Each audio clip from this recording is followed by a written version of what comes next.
live. Boom. The ops got to Mel. Hey, man. Good morning. So there's quite a few things to cover. Quite a few things we're going to talk about. And at the end of this stream, let's see, is the chat working on the screen here? It's showing up there. There we go. At the end of this stream, I'm going to be featuring a new story as well, kind of like yesterday. So the plan is we're going to touch on a lot of these updates. We're going to touch on a little bit of the arrest warrant, but not too much. We're going to hear some video clips. I know a lot of people talked about that yesterday. I want to do call-ins today too. So I'm going to put up all the information in front first. Then we can do call-ins, see if we can take some more people. And they're out there searching again. They're out there searching again at this Carlton Reserve. I'll show you guys the screen. Oh, no problem, man. Oh, by the way, the best place to contact me, and for the people who are rewatching the stream, I'm going to put the timestamps below after. The best place to contact me for now is Facebook DM right now, because I'm going to get a little bit of help. So, yeah. Somebody said no sound. Should be sound. Should be sound. It would have been 500 messages. Trust me. No sound. No sound. How do I deal with my period? Oh, period. Jesus Christ. So, let's start with. Let's start with this a little bit. Carlton Reserve. This is the site of this manhunt for Brian Laundrie. He is now an FBI fugitive. They are looking for him.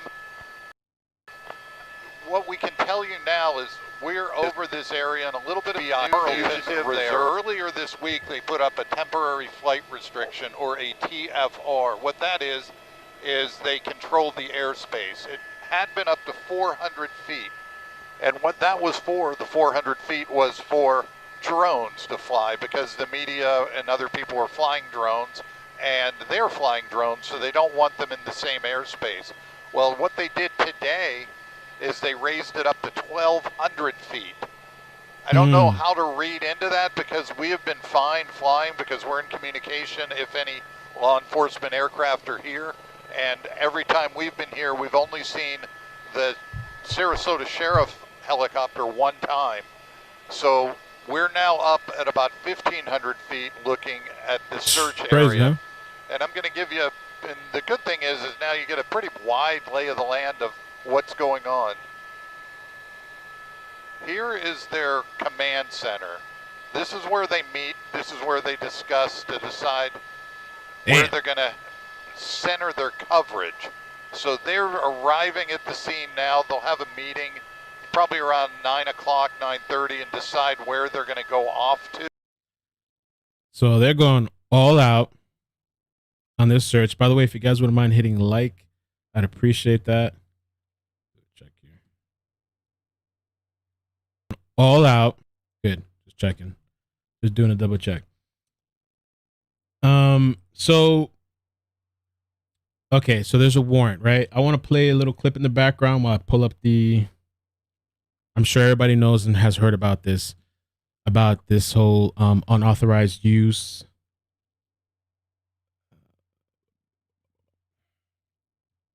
We have some new developments for you. Brian Laundrie has been indicted, not in connection with Gabby's homicide, but on a fraud charge.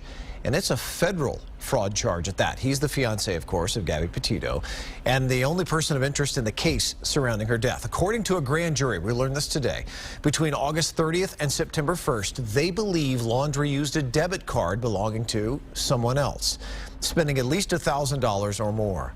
This comes as law enforcement spent a fifth day searching thousands of acres of swampland for any sign of him.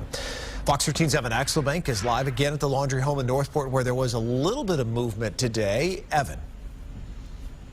Well, the indictment only reveals a sliver of information in a case with loads of.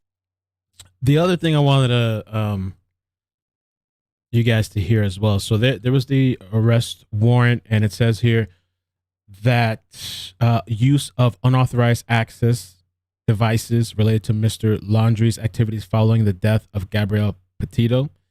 Now, they haven't said that it was her thing. They're just pulling him in. I think they're just doing whatever they can. So they have a way to, if they find him, then they can pull him in.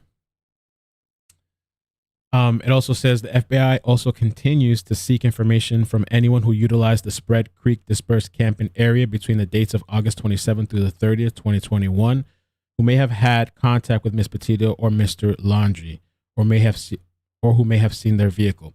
Now, there's an interesting thing to this as well. Let me take you, kind of segue a little bit to this real quick. So there's another woman now that's come forward. Okay. Now, you guys might remember Miranda Baker. She's the lady that stated that she was driving, I think it was, I forget the exact name. It was in Teton Park from the top to the south part. And she picked up Brian with her boyfriend or fiance. She was with her boyfriend, fiance. He gets in the back seat and she takes him down. He offers $200. Apparently, there's another woman stating that she picked him up after. A Wyoming woman said that she picked up Brian Laundrie at Grand Teton National Park after he was allegedly dropped off by another woman 5 days after his girlfriend Gabby Petito went missing. Nomadic Statik, a seasonal Wyoming resident, picked up Laundrie, 23, on August 29 around 6:15 p.m. at the Jackson Lake Dam near Pacific Creek Landing. And that's actually where Miranda dropped off. She said she dropped off Brian at. So this guy takes another ride. It's kind of interesting. She told this to Fox News. She came to the park to attend the 5 p.m. Mass at the Catholic Church Chapel of Sacred Heart, which is located 1.2 miles from the dam. After admitting she doesn't go to the area very often, I picked them up, she told Fox News. Something just said, hey, ask him where he's going. Well, if you're picking somebody up, you got to ask them where they're going. Javolek said she learned she picked up Laundrie after seeing Miranda Baker's TikTok and realized it was the same person. Like Baker, Laundrie asked if she was heading to Jackson and enjoyed some small talk with him. She told him she lived in the opposite direction but agreed to drop him off at Spread Creek dispersed camping area 20 minutes away. He told both women that he had been camping alone along Snake River in the park and that his fiance was staying in another camping area. He told Baker his fiance was at the campsite working on their social media page. Gabby Petito was seen at a restaurant near the park with Laundrie, where he allegedly had a fight with a hostess, which I think there's something I have for you guys later, a little bit more about that. But that's pretty interesting. Okay. Somebody said, please talk about the possible sightings. People stop here. Are you guys talking about the Carlton Reserve? Uh-oh.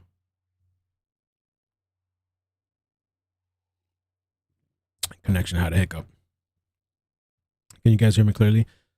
Are you guys talking about the Carlton Reserve? Slow the chat a little bit. It says slow the chat. That Carlton Reserve, I'm not sure about. Put slow mode on. When I have a chance, I'm gonna look into it and see. The connection should be fine now. It had a little hiccup, but it should be fine. Let me pull myself up real quick to see.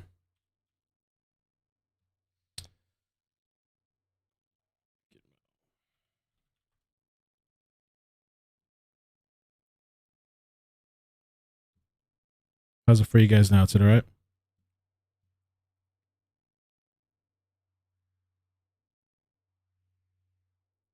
Okay, we're good. All right. The Carlton Reserve, I'm going to look up in a little bit. I saw there was a guy on YouTube talking about it. People have told me. And make sure, we should be good. So we're going to look up into that. I'm going to have somebody check it through. If somebody can email me and send me a link, I'd appreciate that. So, okay, focus. Like Baker, Laundrie said if she was heading to Jackson and enjoyed small talk with him, she told him she lived in the opposite direction but agreed to drop him off at Spread Creek dispersed camping area 20 minutes away. He told both women that he had been camping alone along Snake River in the park, and his fiance was staying in another camp. He told Baker his fiance was at the campsite working on the social media page, in case nobody heard that, and the arrest warrant. He did say he had a fiance and that she was working on the social media page back at their van, said in a TikTok. She also reported Laundrie had offered her a $200 ride. It is unclear if he offered Jalovic money as he did with Baker and her boyfriend. Jalovic dropped him off at the gate to the remote camping spot, a single dirt road that extends miles in various campsites in the park. She offered him to drive inside, but he responded by trying to get out of the car. But he responded by trying to get out of the moving car. She allegedly followed up with a joke about him wanting to impress his fiance by hiking into the campground rather than getting a ride. He apparently insisted that she let him out the vehicle. Damn. That's kind of bizarre too there. Jalovic's encounter with Laundrie came only minutes after Miranda Baker and her boyfriend had dropped him off at the dam. In the video posted to TikTok, Baker said she and her boyfriend were at Grand Teton National Park in Coulter Bay, Wyoming, when Laundrie approached the couple and asked him for a ride at 5:44 p.m. So we know about this woman here, and just kind of interesting. 2 sightings. He offered her 202. It said, the article said it's unclear if she was offered 200 as well, but he was acting weird and stuff. And so, kind of back to the warrant a little bit. I wanted to play this, and this is just, I thought it was really kind of interesting to hear this perspective. If you guys wouldn't mind hitting like, I'd appreciate that. It off a restaurant table, you have to know the PIN. And so if it becomes known, and I'm not saying it is, it's an accusation that many are making, that he was using her debit card to travel back to Northport, it is salt in the wound of an already horrific case. It is, and you know, look, we're guessing, we're speculating that this was Gabby Petito's bank card, but it's a fairly easy, it's an easy assumption to make. Let's face it, they're engaged to be married. They're very close. They're traveling for months together. It's not uncommon for couples to share their PIN information with each other. The important thing really here is that authorities at this point clearly don't believe they have enough evidence to charge him with murder. But they do want to talk to him. The easiest way to do that is get out a warrant. What's the best warrant at this point? Bank fraud, because he's using a card that he's not allowed to use. It's an unauthorized use of somebody's debit card. So that really makes sense if you think about it. And it is damning, and it is incriminating, and we're all dancing around whose bank card it was. But I think we all have a good guess as who it was. Yeah, and Mark O'Mara, he's driving a now dead woman's van and never once saying how he came into possession of a dead woman's van. For me, that's probable cause a million hours ago. But can you tell me why they didn't immediately issue? I've seen arrest warrants issued for far less, with far less evidence and far less probable cause than that. I think this is an excellent move by very good federal prosecutors. They are not going to rush to judgment. They're not going to rush their case.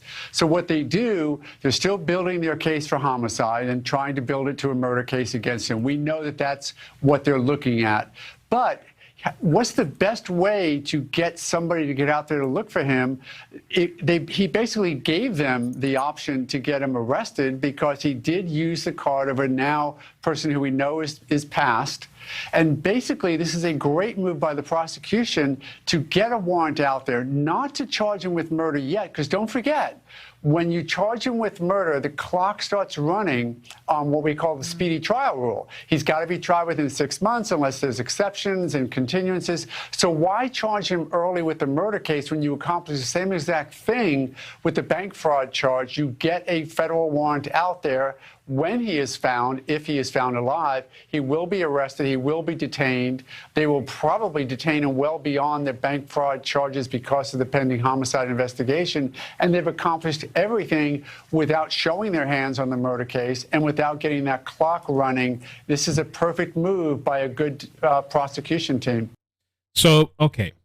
So that we got the arrest warrant. They're still looking for this guy. There is sightings everywhere for Brian. Okay, I even got an email last night about so somebody. I opened up my email, it was super late, and all I see literally on my screen, this was like 2 a.m. because I was working on Jelani Day. A bald guy, like a white bald guy, on the front of my screen, and somebody told me like, "This is my brother. He looks like him." I'm like, "What?" It was kind of funny, but I was like, "This dude." I mean, everywhere. This, you guys remember this picture here? There's a new one now in Mexico. Okay, this guy everywhere. All the white bald guys are on high alert. And maybe you've heard of this. I actually wanted to segue to this with this whole situation of this fraudulent credit card use. People thought maybe this was Brian. They thought it looked like him. This is one of the ones that we can mark off as debunked. Pooler Police searching for suspect accused of using fraudulent credit card, which I get makes sense. People are looking into that because of the arrest warrant. Makes sense. Pooler Police are searching for a man. They made a fraudulent credit card purchase at a gas station. The Pooler Police Department said the transaction occurred at the Shell gas station on 196 Pooler Parkway on August 28th. So they actually did respond. Okay. While we understand and see the resemblance, we do not believe that this is Brian Laundrie. The card in question was taken prior to August 26th from a home in Pooler and does not belong to Gabby. All right. So while it was the charge was done on the 28th, the fraudulent charge, it was actually taken prior from a local home over there. So we can X that out. Oh yeah, and a quick little tidbit as well for the people that didn't know. It was Gabby Petito's stepfather that put these where she was found, they put these stones and these flowers. He built a stone cross memorial and covers it with flowers at the exact spot where her body was found in Wyoming. Family arranges visitation at funeral home in NY as cops hunt fiance.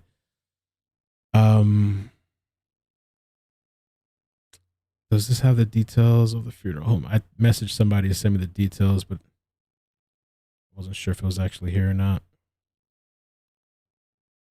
So no, somebody, I guess when you have a chance, see the inbox.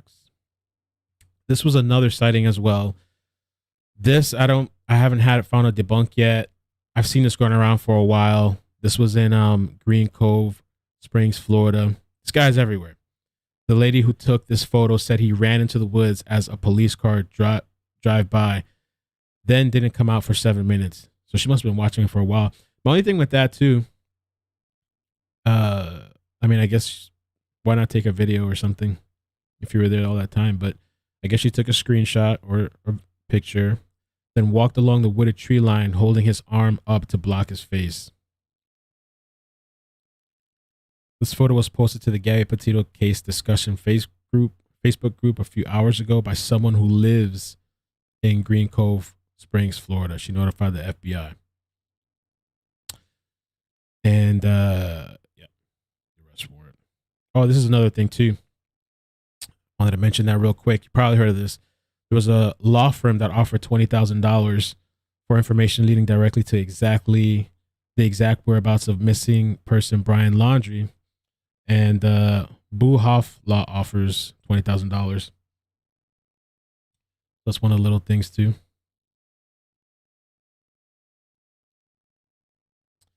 And people zooming in, and people are doing all kinds of stuff, zooming into his hands. This is one of the tattoos he has on his hands, and they're trying to match it up and saying that he's wearing an orange shirt in this pic. I don't know. Media frenzy. So that one's debunked. This is also Brian Laundrie's parents have their groceries delivered. They're hunkered down, blinds shut, and lights off. So yesterday they left their home and they took a trip to Orlando. And I've had some people asking me what that was about. Apparently it's to meet with their attorney. It's just them right there.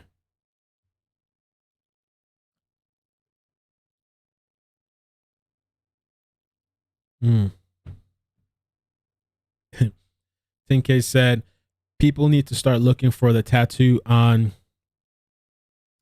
the right middle finger of all white balding men. Brian has a distinctive one.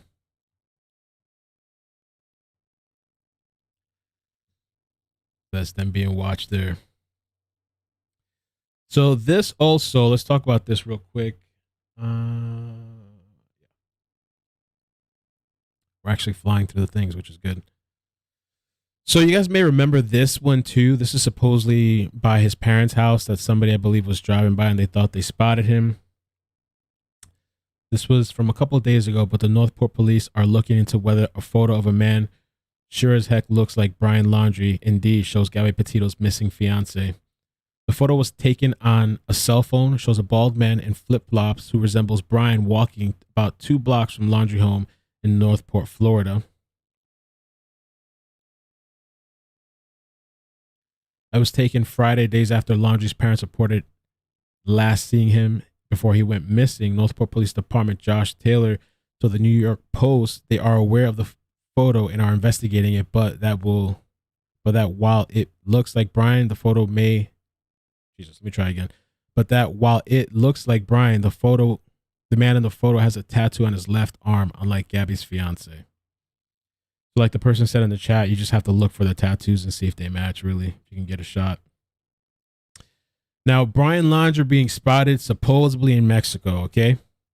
Brian Laundrie spotted in Mexico. And by the way, in the live stream we did yesterday, they said that they have like a flag on his name if he takes the airplane, under his name.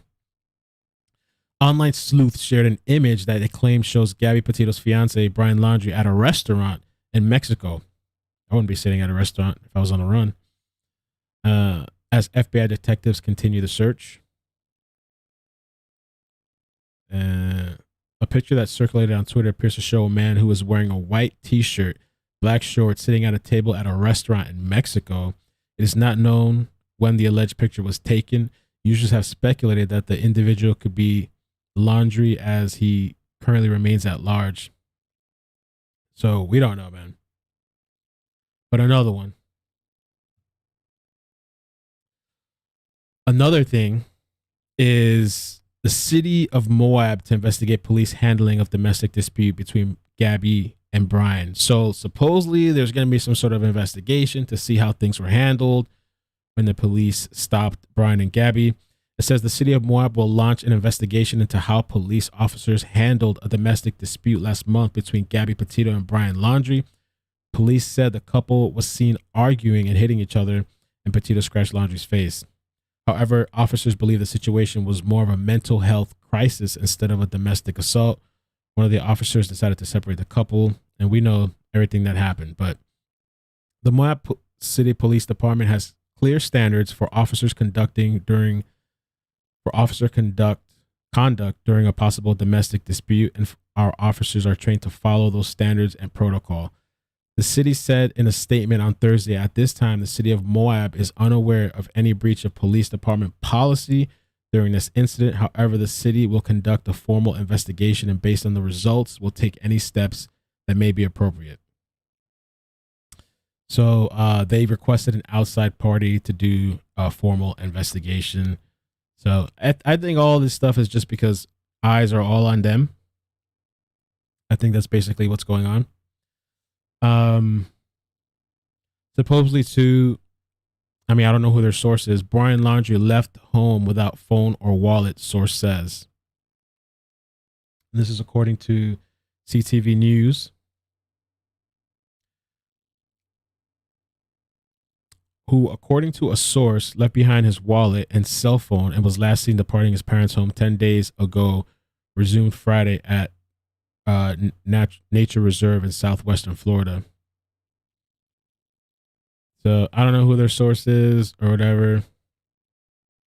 Apparently they say too that, his parents were supposedly concerned for his safety. Laundrie used a debit card and a PIN number for accounts that did not belong to him for charges totaling more than $1,000 between the dates of August 30th and September 1st, according to the indictment.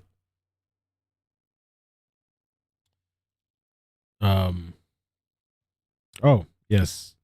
I wanted to show you, too, to take a look at what this FBI former agent had to say standing outside of the Laundrie home. They got everybody out there. Everybody. So these are your followers? These are my followers, yeah. And they should be joining right now. Hold on one sec. Can you guys hear me? I want to make sure the connection is okay. Breaking news. Can you guys hear me okay?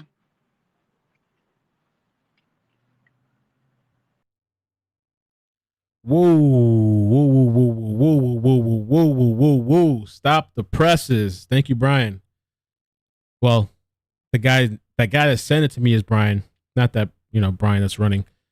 Breaking news. FBI investigators announced a second body was discovered in Grand Teton National Forest, saying it could be Brian Laundrie. What? Is this real? Oh, no. Am I being trolled? I think I'm being trolled. That's not a news network.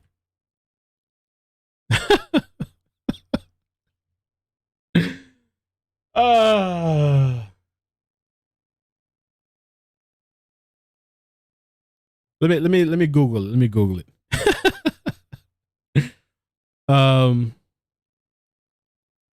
Why did you send me this mess?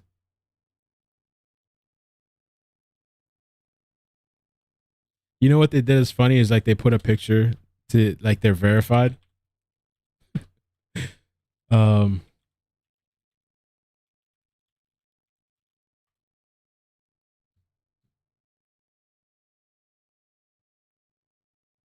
No, there's nothing. Oh, they got me good. That was good. Let me see. No, it's not true. Oh my God. Bruh, I think they even had a chat going. I'm gonna wait for some people to join.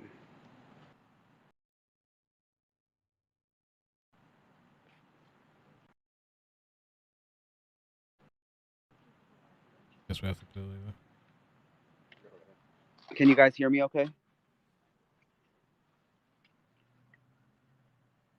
Yeah, the Taliban on there.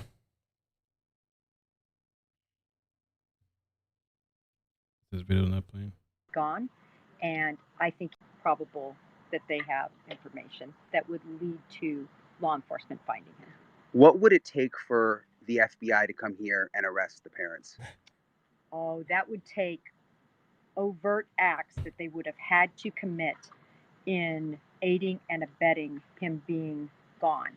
So as an example, if they find that they took large cash withdrawals out of their accounts, if they find that they actually helped him get a cellular phone that is untraceable, trash phone, something along that line could lead to a charge of aiding and abetting.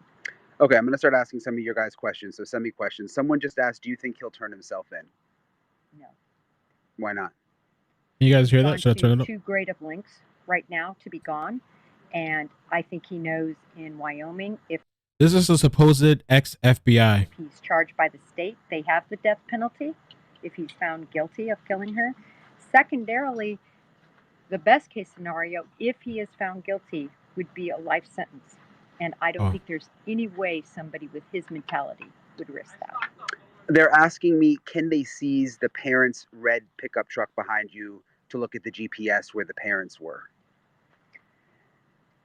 Possibly, yes. If they show probable cause that that was used, yes.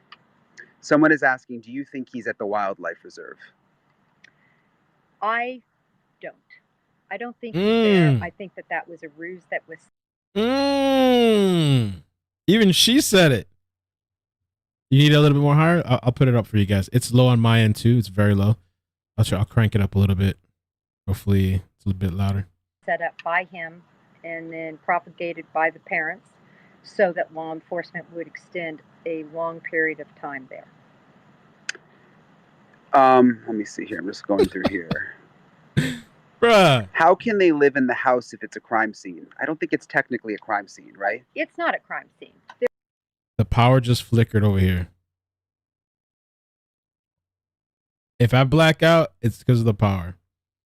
I will be back, but it just did a quick flicker, so just FYI. I should have kept that little power thing. There was no crime committed there. There just might be indicia of the crime there. And that is why they searched there. They showed probable cause that indicia of the crime could be there. Do you think he went into hiding after his parents took him in the camper? there was apparently this camper trip. Right. The camper trip, by the timeline I'm aware of, happened right before his disappearance. So his disappearance was on the 14th, and the trip was the 3 days preceding that. Okay, let me see here.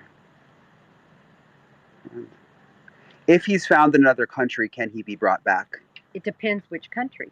We have extradition with several of the countries, but not all of the countries. So completely dependent on that.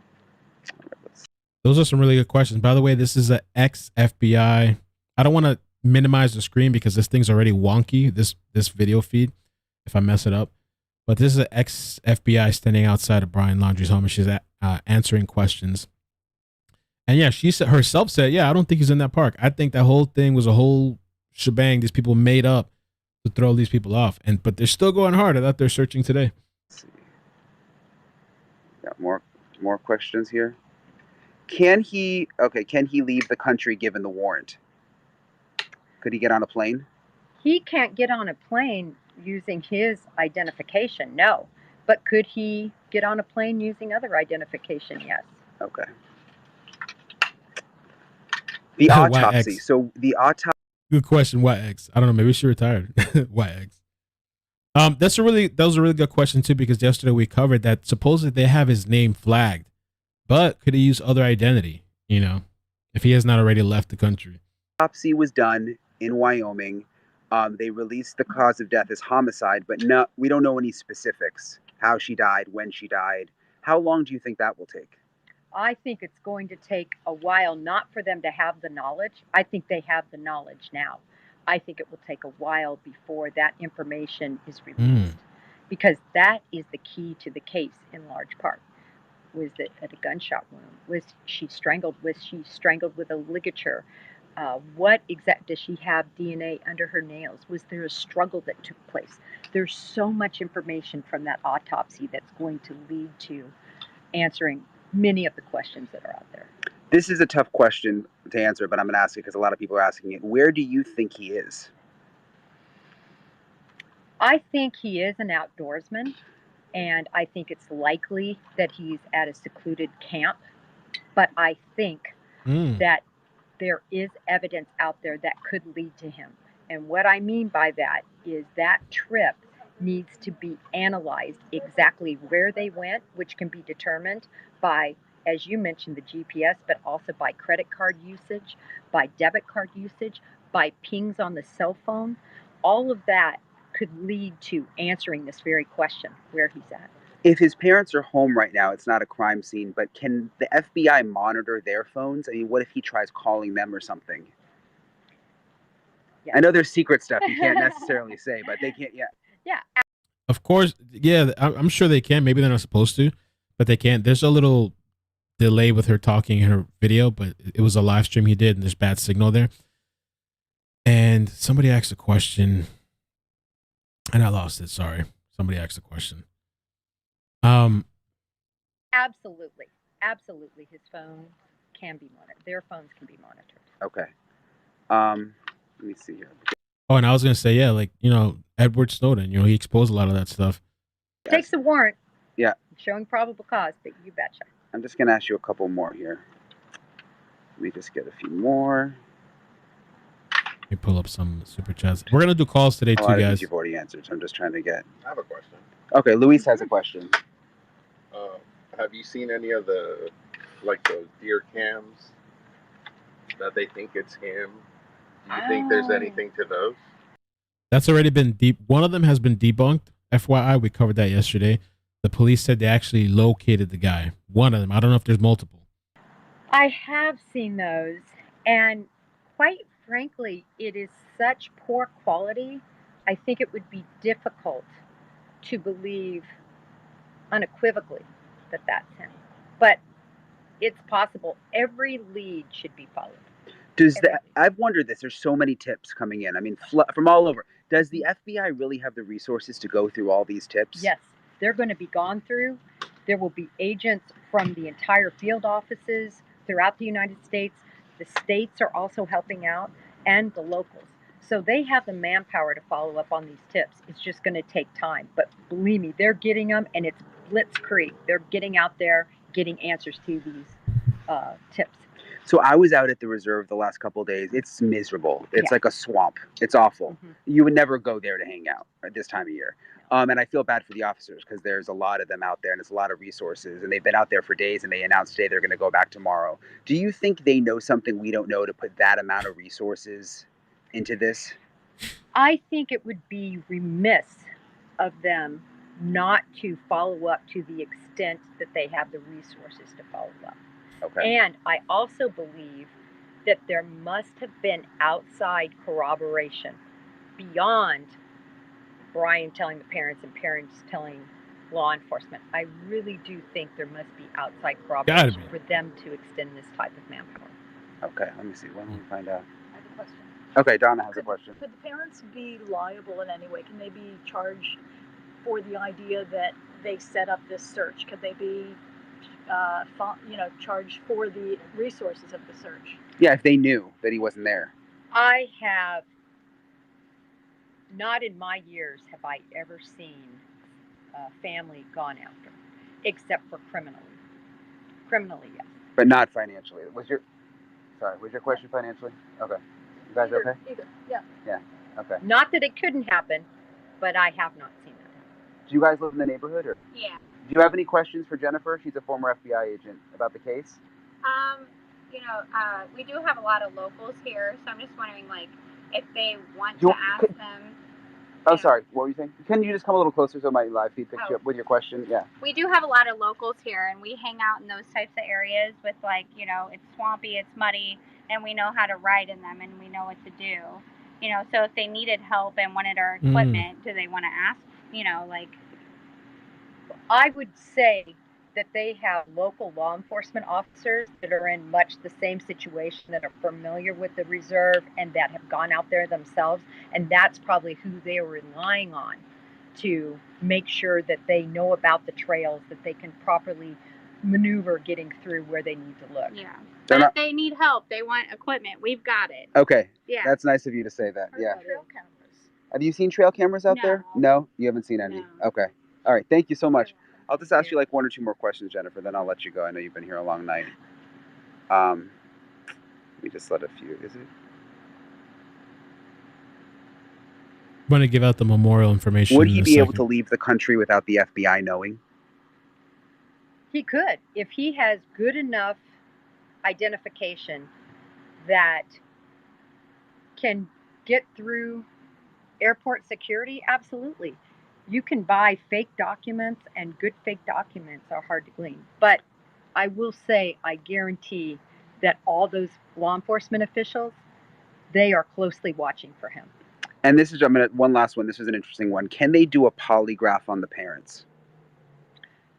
So they can ask for the parents to do a polygraph, but they are under no obligation to do any polygraph examination. And again, that's an investigative tool. It's not evidentiary, only a tool. And just before we lose you tonight, is there anything else you want people to know? Is there anything you don't think people are talking about or thinking about that you want to get out there? I do want to get this out here. Law enforcement is working tirelessly on this case. They are up, some of them probably getting little to no sleep.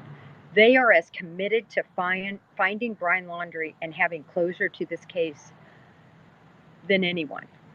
They're vested and they're doing their best. There is so much going on behind the scenes and so many leads being followed that people have no idea what is happening until it comes to conclusion. So I would just say, keep your faith in law enforcement because they are doing all these things we're talking about. And I had to squeeze one more in because everyone's asking this and I've wondered, you know what Spotify is? It's that service where you can have your songs. People are really into digging into Brian Laundrie's Spotify account. There are some strange songs he listened to.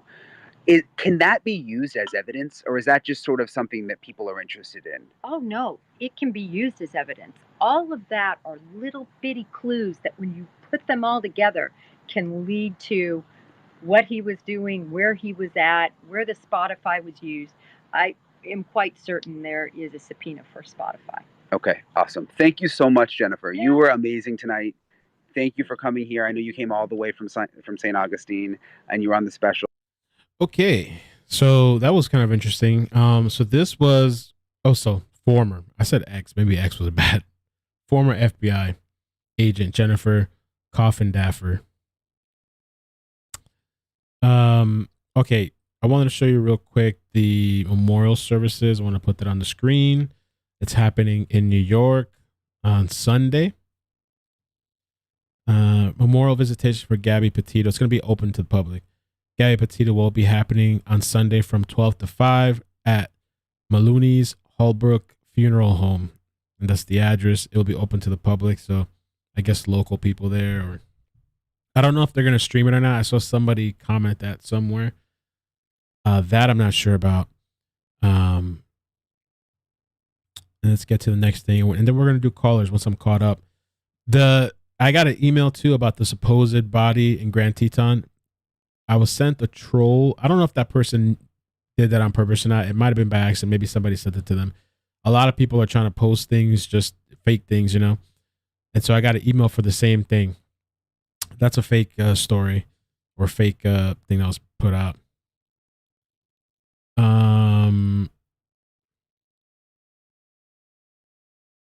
Let's see what else. Just checking real quick. I hear people saying Brian Laundrie found.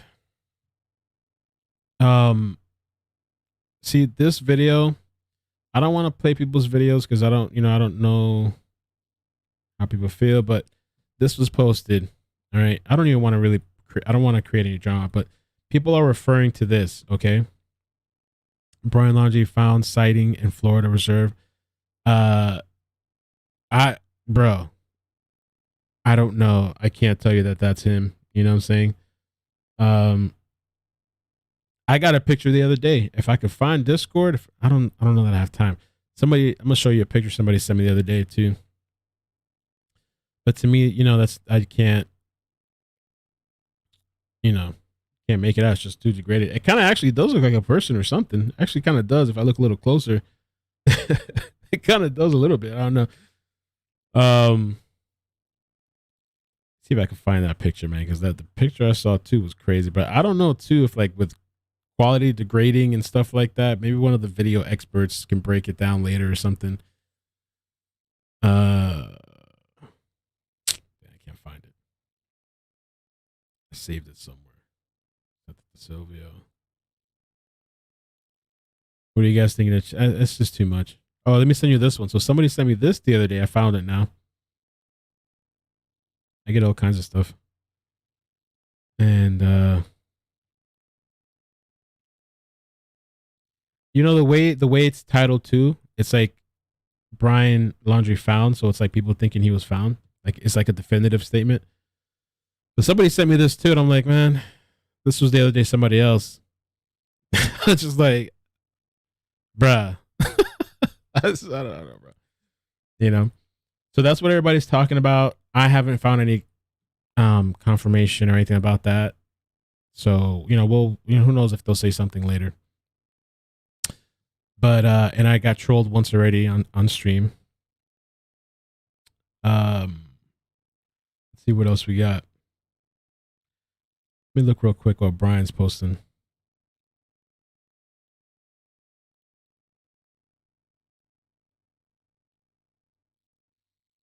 Oh, so let's do this. I forgot about this. One of Gabby Petito's family friend spoke on this special broadcast they had last night by News Nation. Where's Brian Laundrie? So, wait, was it this one? This one. Too many things. Here we go. Brian, all eyes on that house tonight and what those parents know. Brian Enton, thank you. Well, many believe finding Brian will offer answers into what happened to Gabby, the young woman at the center of all of this. She is an adventure seeker who will forever be remembered for her big smile, touching the lives of so many who never even met her. Ask anyone, and they describe Gabby the same way. Full of life. Always had a smile on her face, happy-go-lucky, just a really bright spirit. 22 years old, Gabby was the oldest of 6. She loved traveling, camping, and hiking. She really was just a free-spirited mind, and she always just she was always happy. She like literally lived in the middle of the desert, and she lived in a tent, and she was still always happy. She was passionate about art and drawing, interior design, and working as a nutritionist before leaving it all for the road trip of a lifetime. Her father says Gabby touched the world, her legacy being remembered in every single teal ribbon from New York to Utah. A color chosen by her mom because it reminds her of Gabby's eyes. A young woman full of life, continuing to light up the world, even in her death. You don't even have to have children to be touched by this. And heartbreaking to see some of those images of Gabby smiling and laughing. Joining us live tonight is Maya Posley. She is a longtime family friend of the Petito family. Maya, this is an incredibly difficult time for you all. We thank you for joining us tonight. Well, thank you for keeping Gabby's story out there. I know that the family really appreciates it. It's especially important now because the evil one, I refuse to say his name, needs to be caught and brought to justice. Let me ask you about that. The arrest warrant for Brian is a major development in this case tonight. How does that news land with you and with the family? I mean, at first I was like, the audacity that he had the nerve to go in and use her credit card. But you know what? You know what that bought him? That $1,000 bought him a federal arrest warrant. So, well worth it then. Do you think he's out there watching what's happening? I mean, I doubt that he's using any cell phones. So, but I mean, you know, obviously there's no proof, but I think it seems obvious to the world that his parents were aiding and abetting. I think that will probably come out in the future. I mean, what kind of parent does not bring their son in, doesn't call the Petitos or Nicole? And it's about as evil as it gets. What do you know about the Laundrie family and about Brian and Gabby's relationship? You know, I don't know that much. I know that they went to high school together, that I guess it was a false sense of security with the families and with her, thinking that, you know, she's known him forever. And, you know, it turns out that he was super abusive. You know, I will say this. I feel like I truly believe that Gabby's story will continue to bring awareness to people that are currently in abusive relationships, because so often there's so many signs that are just fuzzy, and abusers are really good at making you feel like you're the crazy one. And also police enforcement too. I mean, they really dropped the ball on that.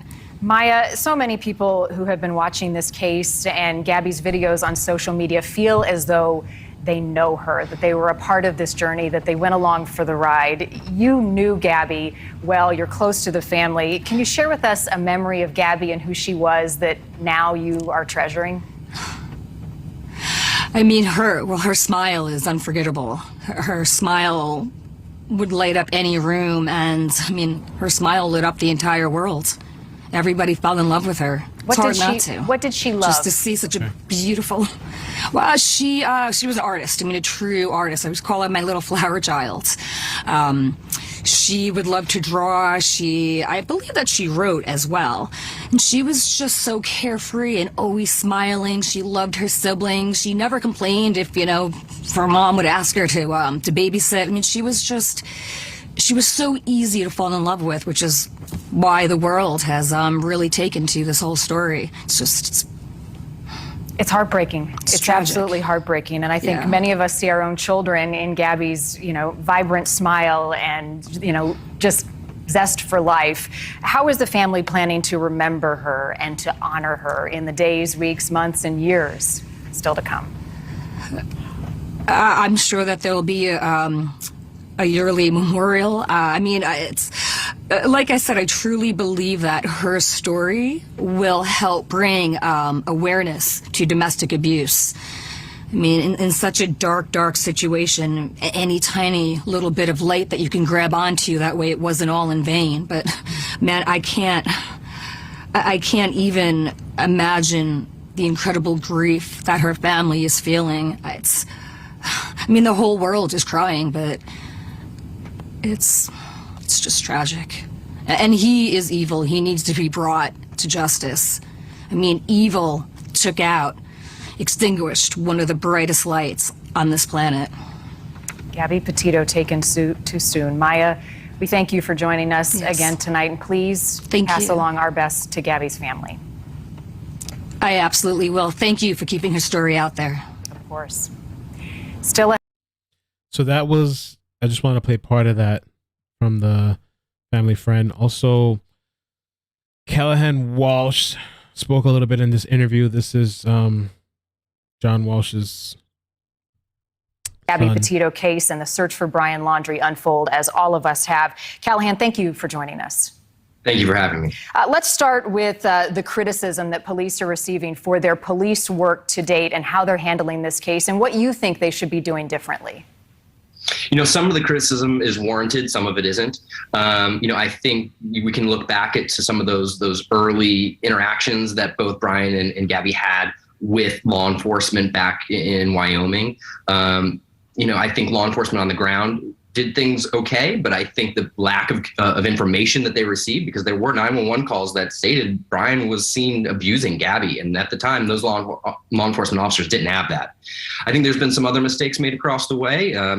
Brian slipping out of his parents' house. Of course, it's easy to look back in hindsight with 20/20 vision, but oftentimes that's just what happens in a fluid investigation. We don't have a crystal ball. Law enforcement can't predict criminals' next moves. If they would, these fugitives would be behind bars right away. So, you know, that's just the way a lot of these investigations go. I like this to be a learning moment, a teachable moment for law enforcement, making sure these mistakes don't happen in the future, but they often do, unfortunately. And the search continues. Callahan, you live and breathe these types of cases all over the country. Gabby's case has caught the nation's attention, but it certainly is not unique. There are many missing people. What is it about this case, though, that has struck such a chord and has so much attention?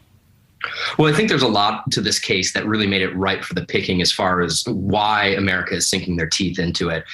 First off, Gabby and Brian were avid social media users and posting constantly. So there's a mountain of historical data to dig into. So every armchair detective and internet sleuth out there has a treasure trove to look through.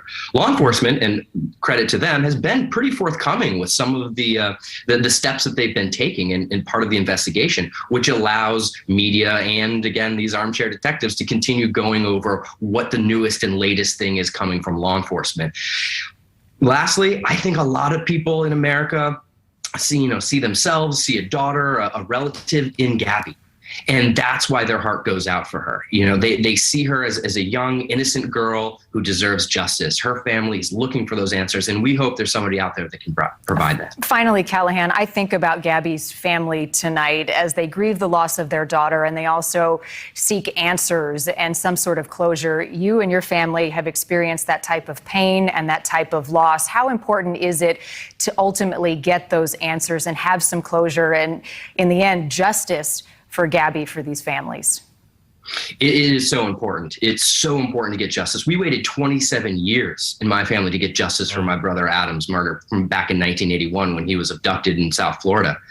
And we know what that's like, to go through that, to not get the justice and looking for those answers. Justice doesn't necessarily bring closure. Nothing will bring your loved one back. But it does end that chapter and allows you to begin a new one. And justice does provide answers and allows people to really understand what's happened to them and make sure that they can continue to live somewhat of a good life knowing justice has been served. And that's why we need it so bad for the Petito family. Okay, so I have one other thing as well before we do calls, I think, and I want to read some super chats. There is a interview that John Walsh had yesterday. I wanted to listen in a little bit to what he had to say. I am going to read the super chats and then we'll take the calls. While I read the super chats, I'm going to put this kind of on the screen so you guys can see, and I'll put it full screen. A little bit of the background, the search going on out there.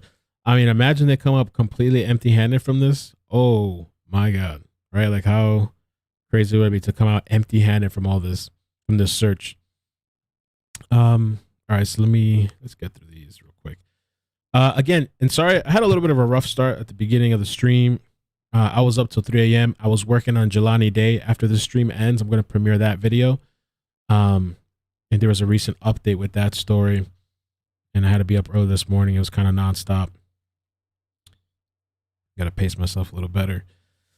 Marissa, thank you for the super chat. she said they think they found him. Just saw a video. That's like I mentioned earlier. That's not anything confirmed. There's an image that somebody took from I think a drone in the Carlton Reserve, but nothing. None of the news has mentioned so far. Devin, I don't think Brian is in that reserve. Thanks for all you do from Ike in South Carolina. Thank you, Devin. I appreciate that. And I appreciate the email with the screenshot of the funeral service information. Justin Davis, how does Brian only get picked up by hot blonde females? I don't know, bro. Thank you for the super chat. Crystal, thanks for all you do. Wish I could help more. God bless. Thank you, Crystal. Cats with hats. Greetings from Germany. Hey, Germany. Great work, man. Thank you. Sister Sherry doing stuff. Thank you for doing what the mainstream media won't. Well, a lot of the information is being cited from mainstream media, but there is a lot of internet people as well, and some good. I guess there's pros and cons because of the people that intentionally do things like put out fake stuff. Oh. And I also forgot to supposedly really quickly, and I'll continue back with the people were saying that Brian Laundrie had a Facebook. Well, that his Facebook came up, or I don't know what that is. I saw that somebody said that. I believe it might have been a fake account. I think somebody might have created a fake account. The drama with that is that they said it was linked to his Instagram. And I believe, I'm not sure. I'm pretty sure I thought to link your accounts, you have to have password and verification. Like you have to sign into your own stuff. Now, I don't know that the Instagram account that was linked to that Facebook was his actual Instagram because I never looked at it. I never clicked it. Sometimes people make accounts that look very similar. But the link to that profile, unless I have the wrong link, unless there's a different link, I don't see it active anymore, or he took it down or something. Fake account on FB. I've had a feeling that's what that was. And I saw a lot of people talking about that. So I just wanted to kind of touch on that real quick. But yeah, thank you, Sister Sherry. Appreciate that. And I really appreciate all the people that have reached out to me. I've had to have people help me to kind of like look through my stuff as well to help me read the messages. A lot of you guys have helped out. I mean, it's been a huge help because I can't do it on my own. I can't catch every bit of information that comes out. So it's been super helpful. The Facebook groups are helpful as well. So, Seotha Vest, his Facebook clues yesterday were simple. The Marguerite Cross Trail, Shangri-La Trail, head in an older camper on the burner phone using the Dirt app. Thank you for the super chat. Sheila Amos, he might be with the migrants at the border. The border is really bad right now. I've seen, I've been so caught up with this and I've been caught up with doing extra stories, but occasionally I'll see a picture, I'll see a video. It is hectic and chaotic from what I've seen. So who knows if he could have slipped through. CC, why are there so many dudes wailing around in the woods? Is this some sort of preserve for hookups? I don't know if he's talking about all the people searching, or I don't know, or just in general, like all these different sightings. Like I've said multiple times, I've gone on different trips or excursions or whatever with stories on the ground in the woods. Nothing compared to this. I mean, I'm talking South Florida, not remote, but enough to the point if something happens, nobody will hear you. And I never encountered, besides spiders, like nothing serious. The only thing I've ever encountered is people. People where you would think nobody is, they're just out there in the woods, bro. Seriously. There was one time too, a friend of mine, because we were like doing some like research, and he was like pulling up, those websites that you can pull up people that have offender charges, like charges. We found that there was this one spot that I don't know if maybe that it's just a street or something, but it was close to the airport. They're just all marked. All these people with those charges in one area. I'm kind of like, that's weird. And we were thinking that a lot of these people probably live off grid. A lot of times it's homeless people for sure. But at the same time, there's people just looking to be off the grid for whatever reason it is. I've encountered so many encampments. I might one day just put a video together of the different encampments I've come across, and I'll put the links to the individual videos, but you should definitely check it out. It surprised me. The biggest thing to really worry about is people. Versalia's mom, search in the Florida Reserve is a misdirection on the part of the authorities. Their movements won't be tracked this way. Kathy, thank you for the super chat. CC, Brian looks like every person that works at Starbucks. Yeah. Sheila Amos, need education on domestic violence, a class 9th through the 11th every year. Yeah, it's a serious. I saw an article pop up the other day. I think I just read the title and the first line. And they were talking about that murders on the rise since 2020, and it's increasing this year even more. And these domestic issues. And I think it's because a lot of the things that are going on globally and this whole thing going on, people were already kind of, but now it's even worse and things are getting worse and kids are getting killed all the time. People going missing. Seems like it's happening more and more. Chase Mason, I live in Northport and have been going to the reserve and his house daily. Also have connections with the dive team out there with info. Yo, can you email me? Leslie emailed me yesterday and she was talking about maybe meeting up. I might take a day one day when I don't have my daughter, and she's with her mother, to take a little drive, just have a look at the area myself. Michelle, thank you for the super chat. Vizzy, thank you. Vizzy, thank you. VVZ, thank you. All right, so let's take a look at John Walsh and then we'll do calls. Some people like the calls. You can have your groceries delivered with pretty much no problem. So that happened today. And the media out there, we were out there Monday. The media was pretty thick out there. What's the media status too? Same thing. People have set up tents here, Josh. They're Wow. In the front yards of The media set up tents. Just a quick little update from what they're saying, what's going on. homes from some of the neighbors, at this point, it's almost like a siege mentality. The families kind of bunkered down Is it chance to sleep out there or just to sit, I guess? in their home, and so they have not come out except for minimal occurrences. Josh, it's Jeff, it's JB. Again, bringing you in here. All right, so let's see John Walsh, and then we'll get to the calls. Well, I'm really surprised that it's taken this long to get the arrest warrant. I mean, there is no other person of interest. There is no other suspect. Yes, and please hit the like. It helps out the stream tremendously if you guys could hit like. And, they found her body, so I thought it would be issued sooner. And I thought, I've been a little bit critical. And you know how much I love police. 144 cops died in the line of duty last year. They have the toughest job in America, but I was critical of the police stop. I'm glad to hear their training because most cops don't know how to identify a domestic abuse victim. And I looked at it with some experts and she was shaken. He was dominating the whole thing and then probably could have saved her life right there. And I'm glad to hear they're training them because I've always said on domestic abuse calls, they're the most dangerous. They should have a mental health specialist when they go to somebody's house. That's where a lot of cops get killed. But anyway, it's about time for the arrest warrant. That's really interesting that in your experience you feel that there's not enough training to help police officers identify, victims in a domestic dispute.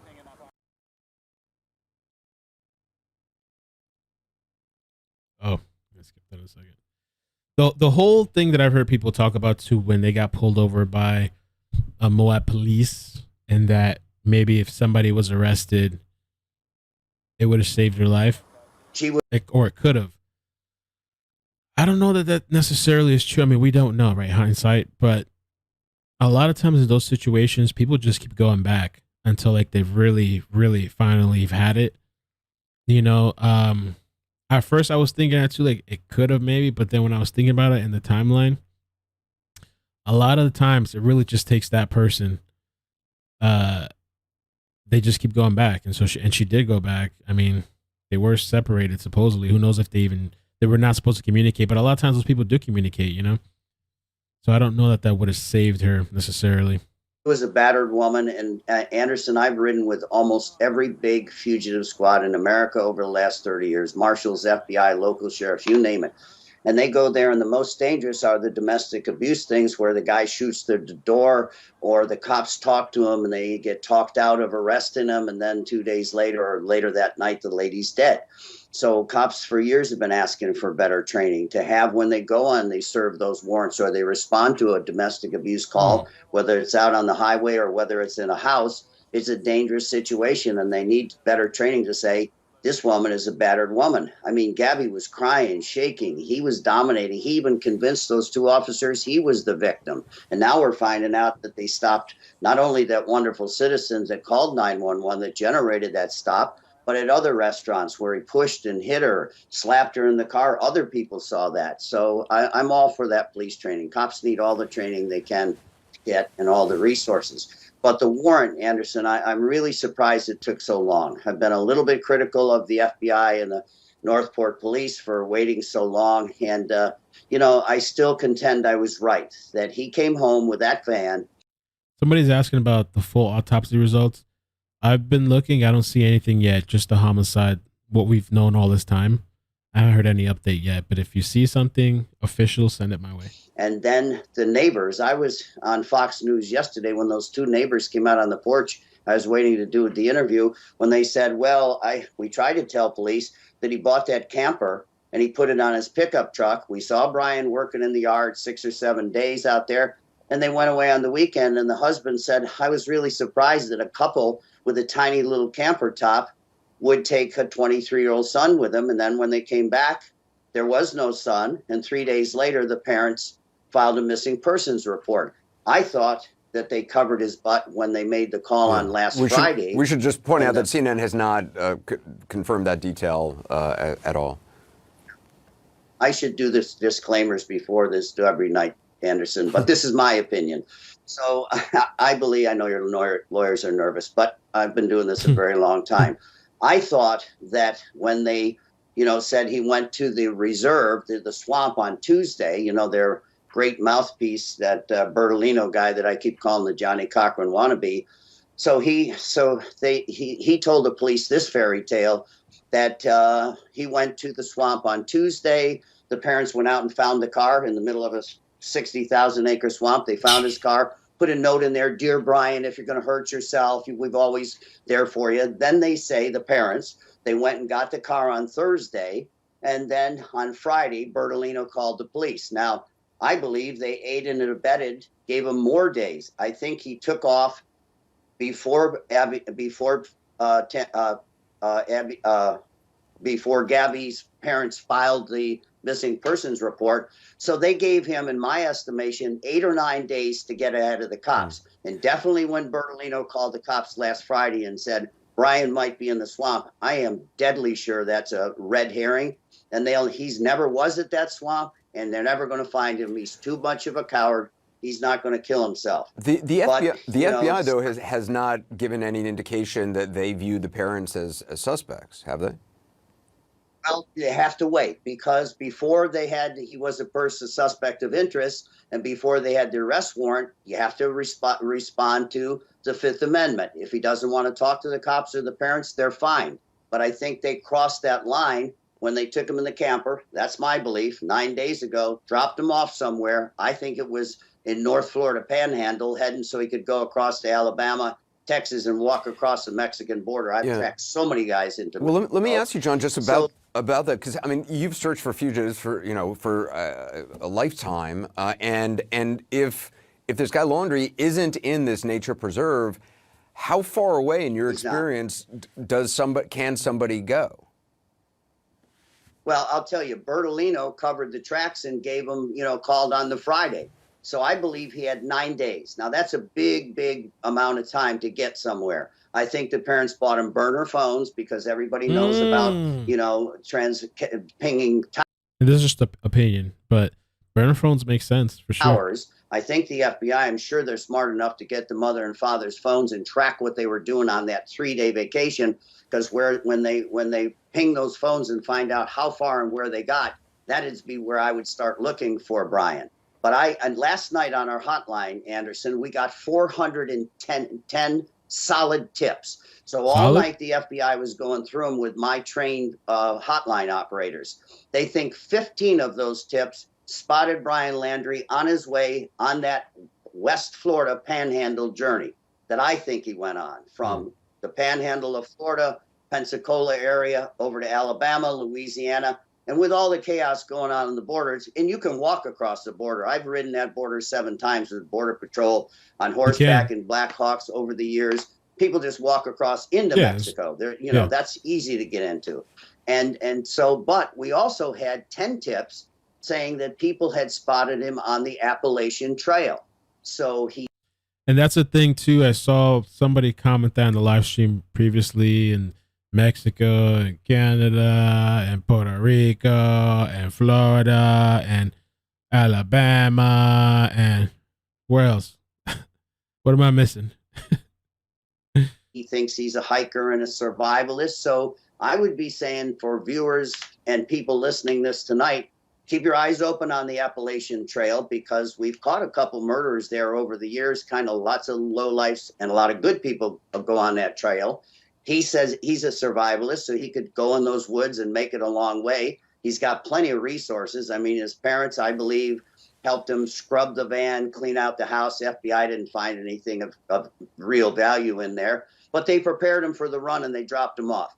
My philosophy is he went west. He went northwest up to the Florida Panhandle, like so many guys do, make that journey across and walk across the Mexican border. Then it's going to be a tough search. Mexico's a huge country, and people go all the way to Belize, El Salvador, Honduras. I caught 7 guys in Belize, 45 guys in. Really good comment, Lone Wolf.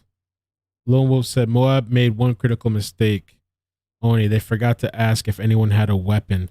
Also, Brian left his wallet, driver's license at home. Yeah, that driver's license thing as well. There was an article I covered earlier, and then I saw a CNN article. CNN. State the same. There was some sort of source that's they didn't say what source, but a source says that he had left his wallet and phone at home before he disappeared. Mexico. But I've got Spanish speaking operators, so when those phones start ringing, if he's in Mexico, we're going to know he's there. I hope because in your experience, how often do you see people end up dying by suicide, taking their own life before being apprehended? Those are people with a conscience. Those are people that are mentally ill. They did something terrible and they don't want to face it. Brian Laundrie's done the Dirty Laundrie family and Brian Laundrie have done nothing but evade police. It's despicable. They prepared him for this run. He's an egomaniacal control freak, big man, isn't he? He's too much of a coward. He beat to death a 95-pound, wonderful young lady. My heart goes out to that family. It'd be great if he killed himself. There'd be no trial. They'd never have to sit there like I did and look at, morgue photos and, photos of her on the ground and stuff. If he killed himself, it would be great for the family. Damn. Was that it? What happened? They got cut off? They cut him off? Somebody over there seeing it. Cut it. It's wild. It's going too crazy. To add time. I think he's been ahead of the police 9 days. John Walsh, I appreciate. Question, when this is all said and welcome aboard the Disney Bundle. To your left, blockbuster hits with. All right. Jesus. Let me show you another article before we do calls. Something else came up real quick. Supposedly, full screen, Gabby Petito's best friend says Brian Laundrie is capable of surviving in the wilderness. Brian Laundrie, who was reportedly last seen September 14, is capable of surviving on his own, according to Gabby Petito's best friend, Rose Davis. He is out there in the wilderness, I promise you, Davis tells people, noting that this is not the first time he's lived in the wild on his own. He's out there. He is, Davis insists. If he's alive, he's out there camping out. He lived in the Appalachians by himself for months. That's kind of interesting, man, because, a lot of people are saying maybe we're giving him too much credit. But people are saying it's possible. Some people are saying it's possible that he can do it. And we saw, I've mentioned previously, the solar panels, and he was charging devices on that solar panel. It looked like a portable or smaller one. And we saw somebody sent me the portable water filtration too. It's like this little thing. You could just put it right to your mouth and you drink right from the thing, and it, I guess, filters the water for you.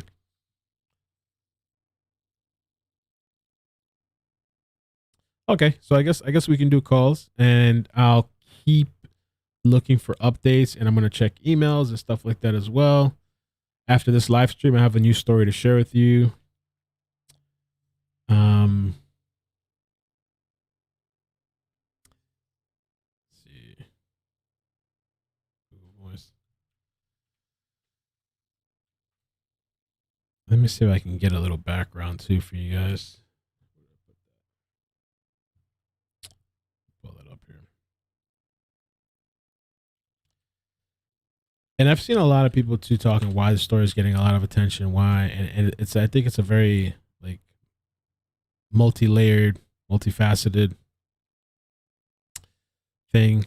And some stories too, man. I mean, this one has a lot of different elements that have people literally engaging, searching, looking. There's a lot of different elements. There's been stories out there, and I've covered stories. There's one story from Wyoming of this missing man where his parents don't want to talk. They don't want to say, they don't really want to say anything. There was one family advocate, and then they stopped talking.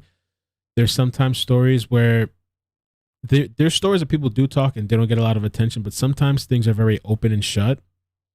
You know, this happened, boom. Okay, we're waiting on this, and you know, I guess the mystery kind of captivates people, I guess. You know? I mean, I've done stories like that too, kind of open and shut, and it doesn't seem to hold the interest of people, I guess. Let me put this here. Okay, so give me 1 second. I'm going to mute it, and I'm going to set up the line. Do it.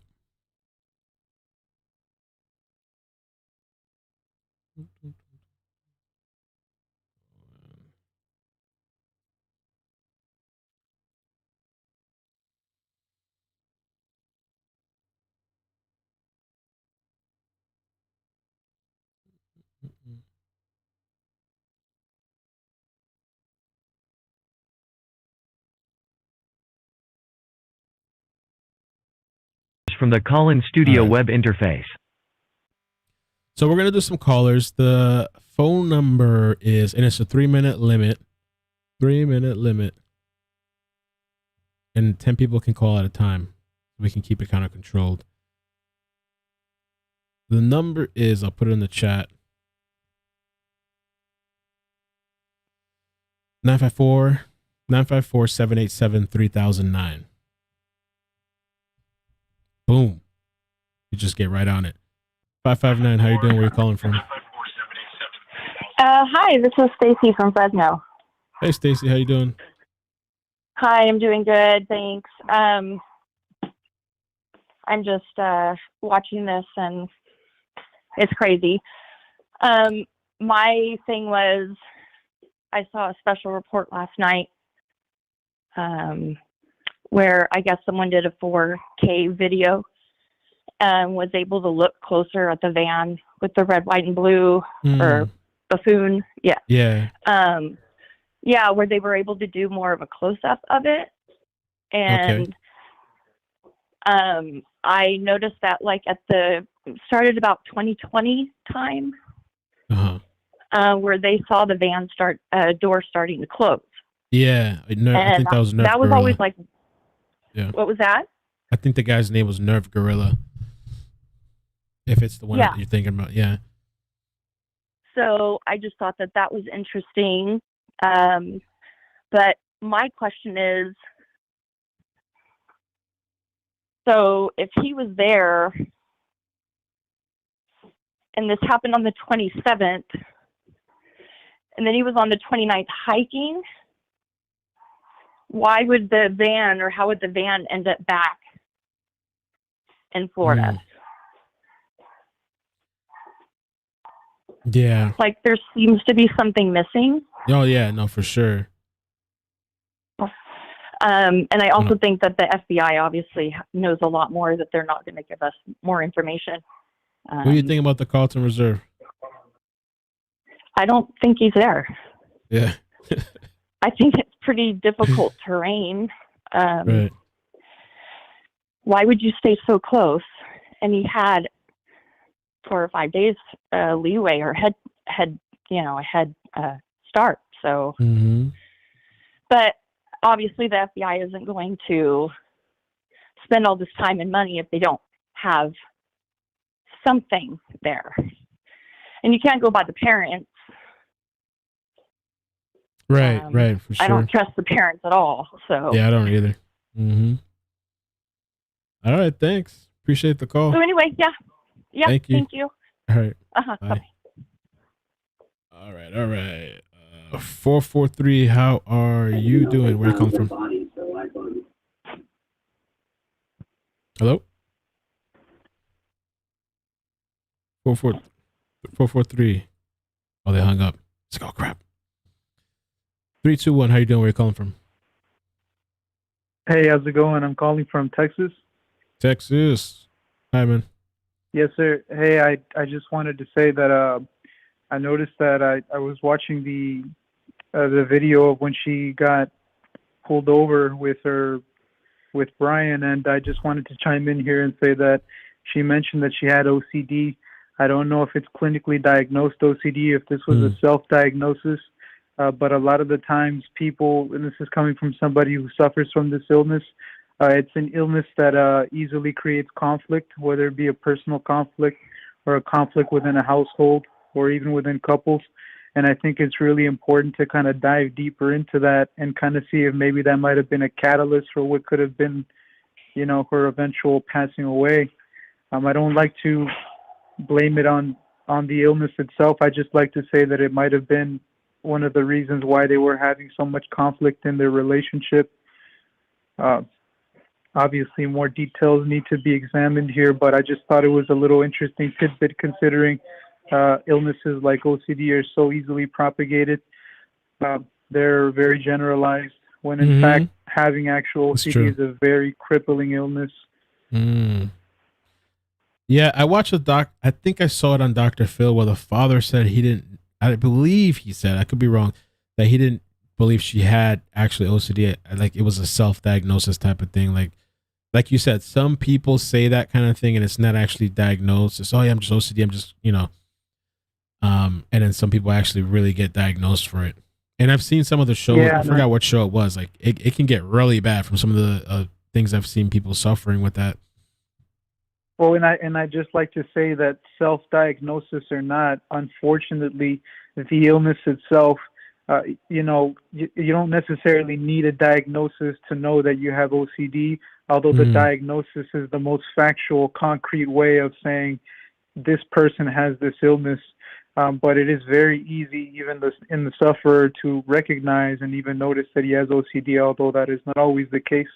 Unfortunately, she is no longer here. We could never know if she had it or not. But people in the chat are saying the father said no OCD. I did see that like on Dr. Phil. Thank you guys for confirming. He said no OCD.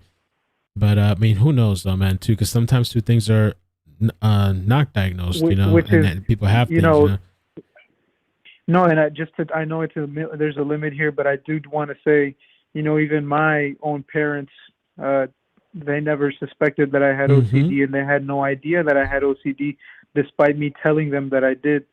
And after speaking with a professional, they told me that I in fact had it. So at the end of the day, it's very hard to recognize in somebody who doesn't have that illness. But that's just my 2 cents. Thank you, man. Appreciate the call. Thanks for that. Take care, man. Okay, that was interesting. Thanks, man. 941. How you doing? Where you calling from? Hey, thanks for taking my call. I'm actually in Northport. Oh, cool, man. What are your thoughts? I mean, how's it over there right now? Is it? I mean, I guess we can see on this helicopter thing. Is it thundering and raining, or is it sunny? I know, like down here, it switches all the time. Like just a little bit ago, it was cloudy, it was thundering, a little bit raining. Now it's sunny and beautiful outside.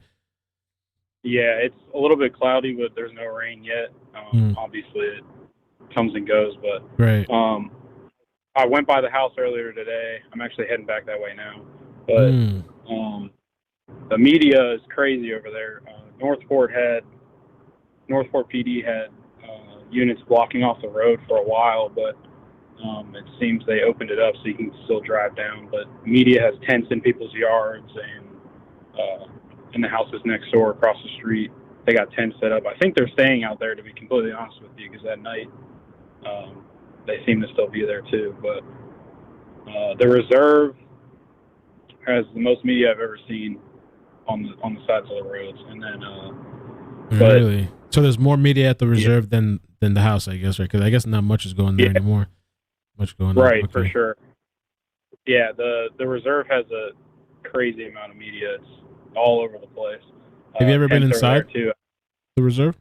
In the reserve once or twice. Actually, the first day they said that that they thought he was over there, or they were searching. I went in, and you could actually get in further than you can now. They have the main entrance blocked off, so everyone's pushed onto the main street pretty much. But one of the first days, you could get actually up inside the reserve. You couldn't really see a whole lot because there's a second gate about a mile or two in that they closed off. But it was really early. There was a couple of news stations there, but nothing crazy. But from my understanding, I think they're looking for. I think they know he's not in there. I think they're looking for other things because his parents are heavily involved, whether people believe that or not. But something's just not right with that. And also her, what? Like you? Oh, as far as Brian, okay. Yeah. I heard rumors say like DA and like police or something, but I've never confirmed that. But yeah, I just wanted to be sure you were saying. Yeah, and then real quick before I get off, they allowed her to take the Mustang back, obviously, as we know. But that whole story with the car being at the reserve and then they had to pick it up, that just doesn't make any sense to me. Doesn't add up. Yeah, sounds kind of fabricated. I don't know. Yeah. Unless he lied to the parents and they really don't know, but you know. Right. Yeah. Thanks, man. Appreciate your call. Yeah. No problem. Thanks. All right. 714. How you doing? Wait, are you calling from? Hello. Hi. Hi there. I'm calling from Orange County, California, and Hey, welcome. I just wanted to give a little bit of background with the cell phone situation in the area. So I happened to map for AT&T mapping the cell phone towers, and I was assigned to Montana a couple months back. And I've also I have internal carrier maps of the state of Wyoming, so I can go in there and see the cell phone tower situation in that area. And from what I'm seeing is there's only one cell phone tower that covers Side Creek, and it's on Signal Mountain. And the issue we have here is only Verizon and AT&T cover that area. And if you were, basically, my friend's a private investigator, and if you look up the search warrant document on the phone and you find Gabby's mom's name, it comes back registered under a T-Mobile number. Now, if you further go into that a little bit more, it'll now show that she's also listed on the family plan. Now, I can't confirm this unless someone from T-Mobile or Sprint can internally look up documents to prove that she was on T-Mobile. But the issue we have here is because I do map for the carriers, we have inside access sometimes to people at the companies. So we have an inside access to someone came out at Union Wireless, which is a local Wyoming carrier there, and said, "Hey, we've checked all our 911 records from that date on our only tower that covers that area."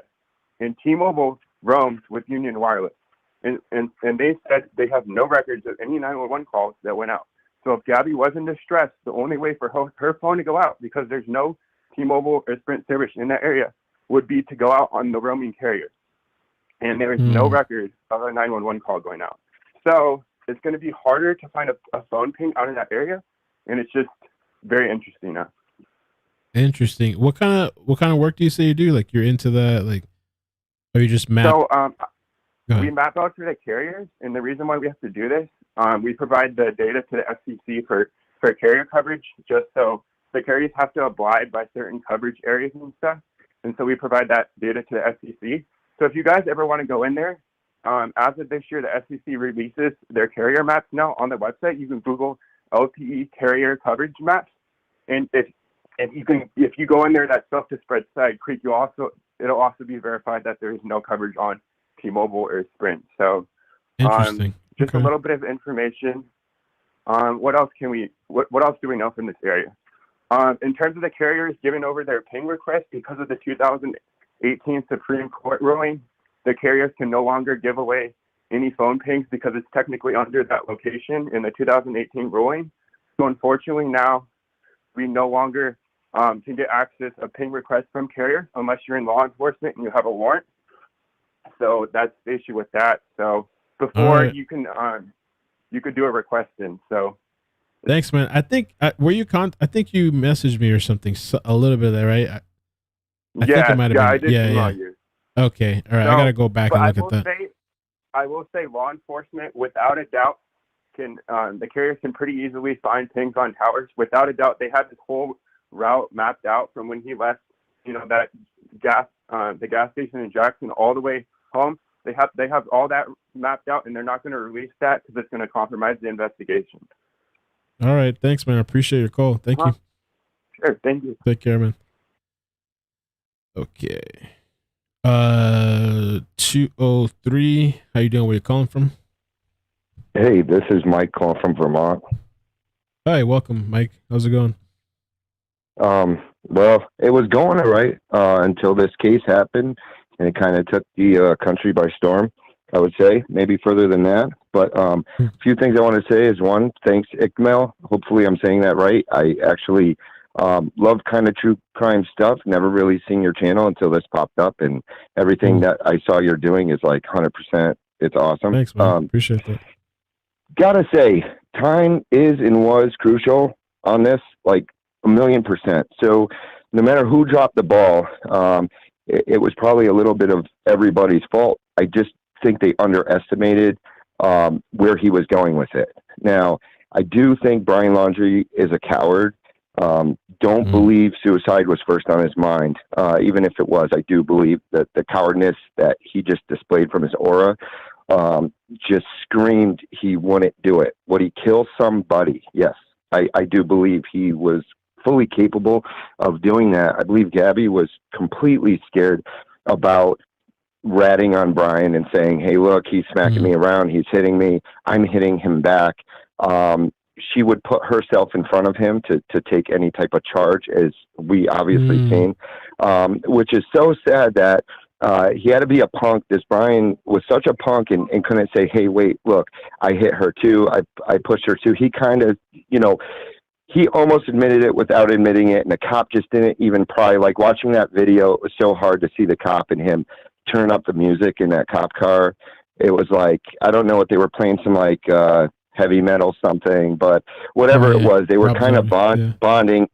Do you remember that? It was so, it's interesting too, real quick, what you're talking about too. I noticed he dapped one of the officers as well. And I was talking to a friend about that and I saw somebody screenshot it. And I was like, what the heck? I don't ever remember getting pulled over. It's just a leak. Like they're all run off of testosterone, and that's a whole other conversation for another show. But it's highly likely, because I deal with this. I lost my dad to a murder-suicide that we've never figured out what happened. So I know people who have that aura like Brian does, not suicide. Now, I think in a last-ditch event, he still wouldn't bring himself to the suicide. He would almost like you ask or beg somebody to kill you.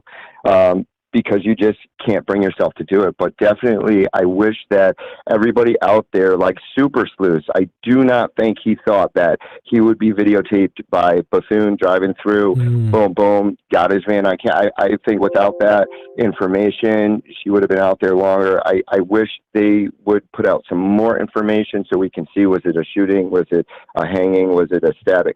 Just so the general public would get an idea on, we don't want to definitely, even if he was a woman beater, say, all right, the homicide is murder and he killed her. But then again, like all angles point to maybe she wanted to enjoy life without him in any respect, even if it meant on her own. Maybe he wasn't forthwith in coming about her YouTube channel startup and being like, Gabby, you can do it and you're great and you're everything that the community needs.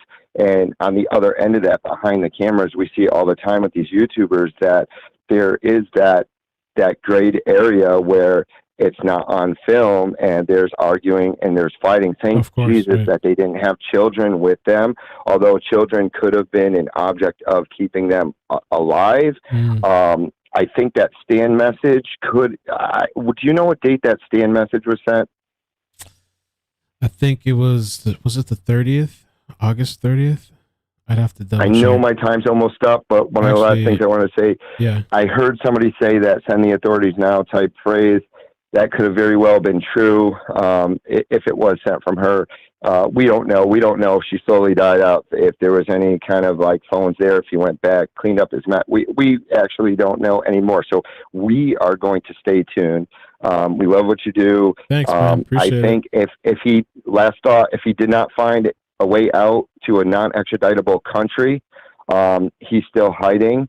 I do believe his parents are fully accomplished in him hiding. But other than that, we're going to keep watching because we need to figure out if this guy's going to get caught, found, and what next. And we, the general public, deserve to know that. Thanks for bringing that to us, ickEdMeL.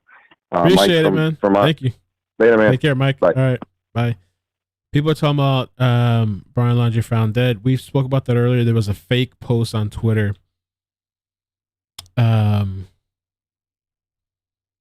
There was a fake post on Twitter, but then there's somebody that posted an image that has not been confirmed. That's an image, I think, from a drone. I don't know anything about that, but I showed the image earlier. It's very distorted. At one point, and I don't know if it's my eyes, it almost did look like something, but nobody's announced that he's been found, like, officially. 626, how you doing? Where you calling from? Hello. Hi. I'm calling from Pasadena, California, and I wanted to point out something. Me and my best friend, she lives in Tennessee. Her husband is actually a city planner for Tennessee, and we've been so into this. And when he got into it, he pointed out something that I think that nobody else has pointed out. Once he saw it and he got into it with us, he was like, "Oh, condos are coming." He actually believes that the FBI knows that he's not in the city reserve, and they're just zoning for condos. Because he is a city planner. I'm not sure how it works in Florida. Really? He's a city planner for Tennessee.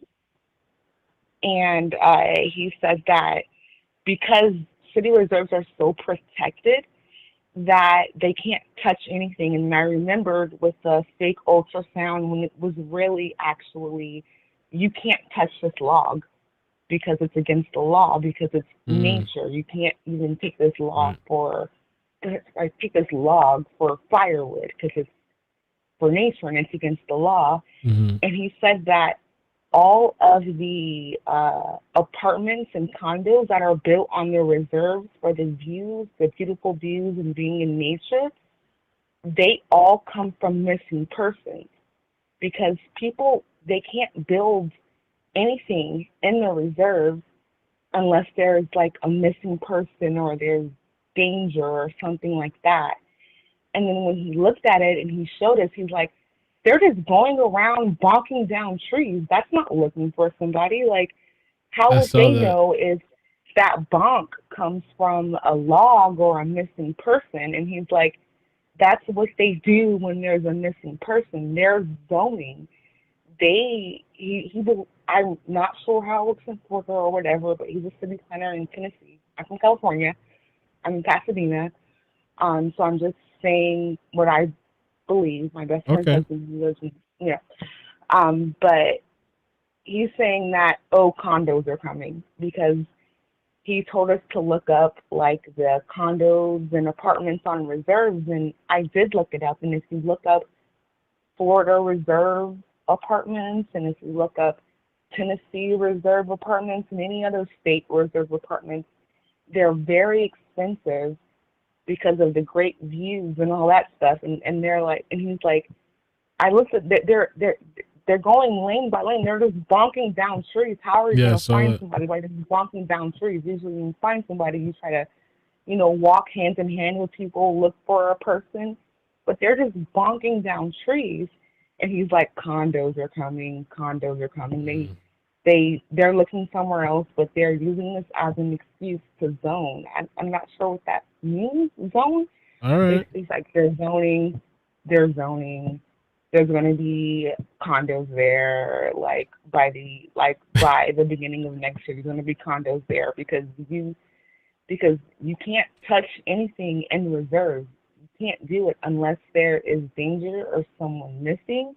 Okay. And he's like, they're knocking down all those trees, and guess what? There's going to be condos there next year. So I just All wanted right. to Thank you. give Appreciate the that call. perspective. Thanks. Appreciate you calling. Okay. Bye. That's the first. That's actually one of the ones I never heard of that theory. One of the first ones I've heard of that. 818, how you doing? Where you calling from? Yeah, hey, how's it going? Hey, calling good, man. from Los Angeles, California. Welcome. And I think this is a wild goose chase. I don't think he's out here. I think everyone is wasting their time, and they could be putting their resources towards something else, I wonder what the costs And, are. I saw somebody post somewhere like the actual costs. I'm gonna take a look. It's got to be expensive, Yeah, right? and I think his parents have a real big, heavy hand in his disappearance, and they know the laws, and they know that nothing can happen to them before there was an arrest warrant out for his arrest. So nothing could happen to them, before there was an arrest warrant out for his arrest. You know what I'm saying? Like, right. They could be involved and help him get out of this country or get out of the state. They could actually be involved in that without anything happening to them. So they conspired to get him out of the way and get him as far away as possible. And I think they're just sending the whole Carlton Reserve thing as a decoy. And, my heart and love goes out to the Petito family. They have my condolences, and this is just a terrible thing that happened, and I think all these people are just wasting taxpayers' money being out here for how long now? 7 days? I 50 to 100 people? I thought somebody said today's day 6. I'm confused. I don't even know. 6 or 7. I think today's 6. I'm not sure. Maybe it's 7. That's a lot of money. That's a lot of money being wasted. Yeah. And what are they doing? There just seems like they're just plowing through forest, on buggies, and they've absolutely done nothing. They've absolutely uncovered nothing. They've absolutely gone nowhere when they could put their resources towards something else. You know what I mean? Yeah. Look thanks, for him man. elsewhere. Yeah. Thank you, man. Yeah, appreciate the call. Anyways, yeah, you keep up the good work, man. All right, I like thanks. watching your channel when Appreciate I see you it, on dude. there. All right, thank you, man. All right, later, man. Thank you. That's Cali. 631. How you doing? Where you calling from? Hi, Mel. How are you? From New York? Hey. New York. Hey, how you doing? Hi. Good. Thank you. Yeah, the reason I'm calling is because remember that time when they mentioned that Gabby mom, that on August 27th, that text that she received about the grandpa stand? I think she actually did send that message. She knew what was coming to her, like what was going to happen to her. And she was not going to straight up and tell her mom, Brian is going to, kill me. He threatened to kill me. I think that, so like with the missed calls and the voicemail, that her mom was going to get missed calls and voicemails, like warning her mom, that if you get voicemail and missed calls, something did happen to me, and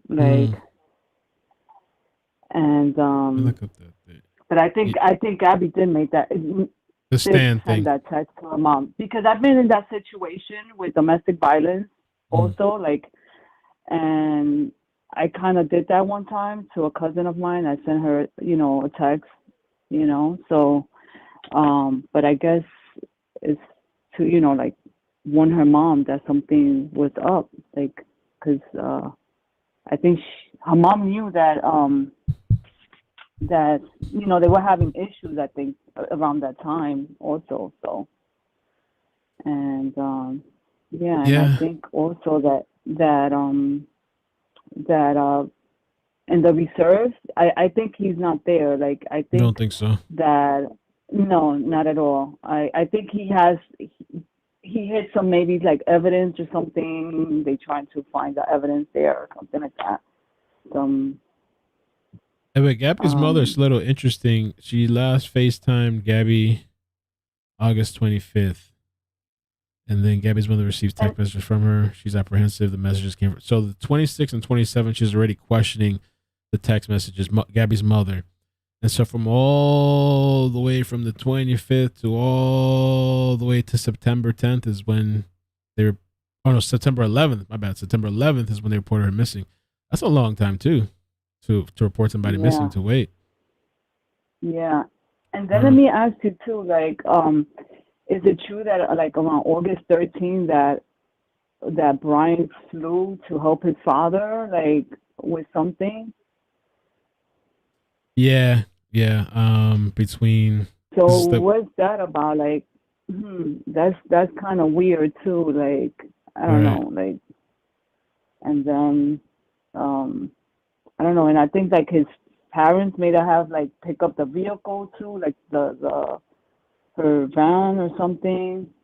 And they should also like track the parents' phone, like from those dates, like leading from the 27th to the 1st. Like they should check the calls, like, something. They have to get some kind of information from there. Like, I would track the phones. But I'm sure that they know what they're doing. Yeah, thank you. Thank you. Appreciate the call. Thanks. Sure, you're welcome. Thank you. Thank you. New York, 917. How you doing? Where you calling from? Hello. Hey, how you doing? Who's this? Hey, can you hear me? Yes, sir. Sound familiar. Yeah, I'm from the Bronx, New York, man. What's up? What's up? Welcome. I picked up your channel about 3 days ago when you started covering the story, man. You're doing great work. Thank you. I love the amount of viewers you're getting, man. I think you're doing a good thing. Listen, man, this is what I come to tell you, man. I grew up in upstate New York in the Adirondack Mountains and the Catskill Mountains. Okay, if anybody is not familiar with that on your stream, the Adirondacks go all the way down to not going to say Florida, but pretty much like north of South Carolina. Some even going to say Georgia, right? Right. Now, there's been recent reports that they're talking about this guy is moving on the Appalachian Trail, going out West Coast. I think that's totally false. Number one, this guy is not in the swamp. This is the biggest police disgrace. Watching these people for a week straight now go into this swamp, this man is not there. If you go on to his Bizarre Design, Instagram, Facebook pages, this guy is an expert at hiding. He's a very dark person, and he knows how to hike. I'm an ex-hiker. I've hiked the Adirondack Mountains. I've hiked the Catskill Mountains. I know what those trails are about. What better time than not now to do the ultimate hike of your life, knowing that you just killed somebody? Totally make the authorities look like idiots while they're doing it. And I guarantee he's got some kind of technology on him. This guy built a solar panel in his van life. Okay, this guy is tech savvy. He knows what he's doing. And not only that, we're going into the fall months now. We're going into September, October. Don't worry about this guy eating, man. This is harvest season. This guy could pick up any hiking trail in North America and just eat off blueberries, anything that's growing off trails. He can drink out of spring water. This guy, to me, man, I think I'm going to give him a lot of credit on this. This guy is in America. He's not going to go to Mexico. He's not that stupid. He's not going to leave the country. He is hiking North America, and that's exactly what he's doing, bro. This is exactly what he's doing. He's laughing. He's having the best time of his life while he's doing it. No, I appreciate that, man, and giving us a little bit of background. And so it's totally possible. I mean, the one friend said he's totally an outdoors person. He's totally out there, and they said he even disappeared or went hiking for months and camping for months before. And have you ever used a portable water filtration thing? I mean, can you speak to that a little bit or how that works? No, It's just, he doesn't even need that. He doesn't need that. Oh. No, I think there's, I don't know, man. Google it yourself. How many natural springs are there in North America? There's millions. Right. I know of 8 myself that I can go onto my old hiking trails in a very secluded area where there's nobody around. And listen, this guy, you got to remember, this guy was eating melons. He was. Right. I'm not going to say an anti-meat eater. Maybe he did eat meat, but I doubt it. This guy I don't was think he living did, off no, of fruit. Yeah. He was eating fruits, vegetables. You know, now is the time to be hiking and to pick berries off the trees and to do stuff like that because it's harvest season. This is what I'm saying. This guy is not stupid, man. He's playing the country for a fool. He's making the FBI look stupid. He's making the state of Florida police look dumb. Come on, the guy is not there. Stop wasting taxpayers' money. Start following your leads. Everybody has to be a crime detective now. Everybody has to be. Listen, there's 30 million people that look like this guy in America. That's the biggest problem. Yeah, there's too many white guys. Oh yeah, there's too many white guys with bald heads in America. Everybody is a Brian Laundrie right now. Yeah, yeah. You know, but listen, man. I just want to say, man, I appreciate the call. I think this guy knows that it's either going to be life in prison for him or death. I think that he took the choice to just see how long he could live out in nature by himself and to hike, and no one's ever going to find this guy. I think this story drops in 2 weeks from now, and we move on to the next thing that's going on in the news cycle, and this story is forgotten. Thanks for the call, man. Thank you, man. I appreciate that insight. Thank you. Later, bro. Later. That was a good call. New York. I took the wrong one by accident. 423, how you doing? Where you calling from? Good. This is Dave from Tennessee. How you doing, man? Good, good. Thanks for calling. So I was just curious. What do you think about if they do find him and they charge him? If he goes in front of the courts, right, with all of this like exposure all over the TV, what do you think about the jurors, like the outturn of it? Ooh. Yeah, that's going to be really interesting and tough to find some sort of like unbiased jury. Yeah. You know? I mean, it's everywhere. I mean, I'm sure there's some people that's not paying attention to it, just going about it, but still, I think they'd be kind of hard pressed. And yeah, I didn't going even back think to the police, that. yeah. I mean, I don't personally think they'll find him either. I think if he's out there, like I kind of going back to that one guy saying we're wasting tax dollars.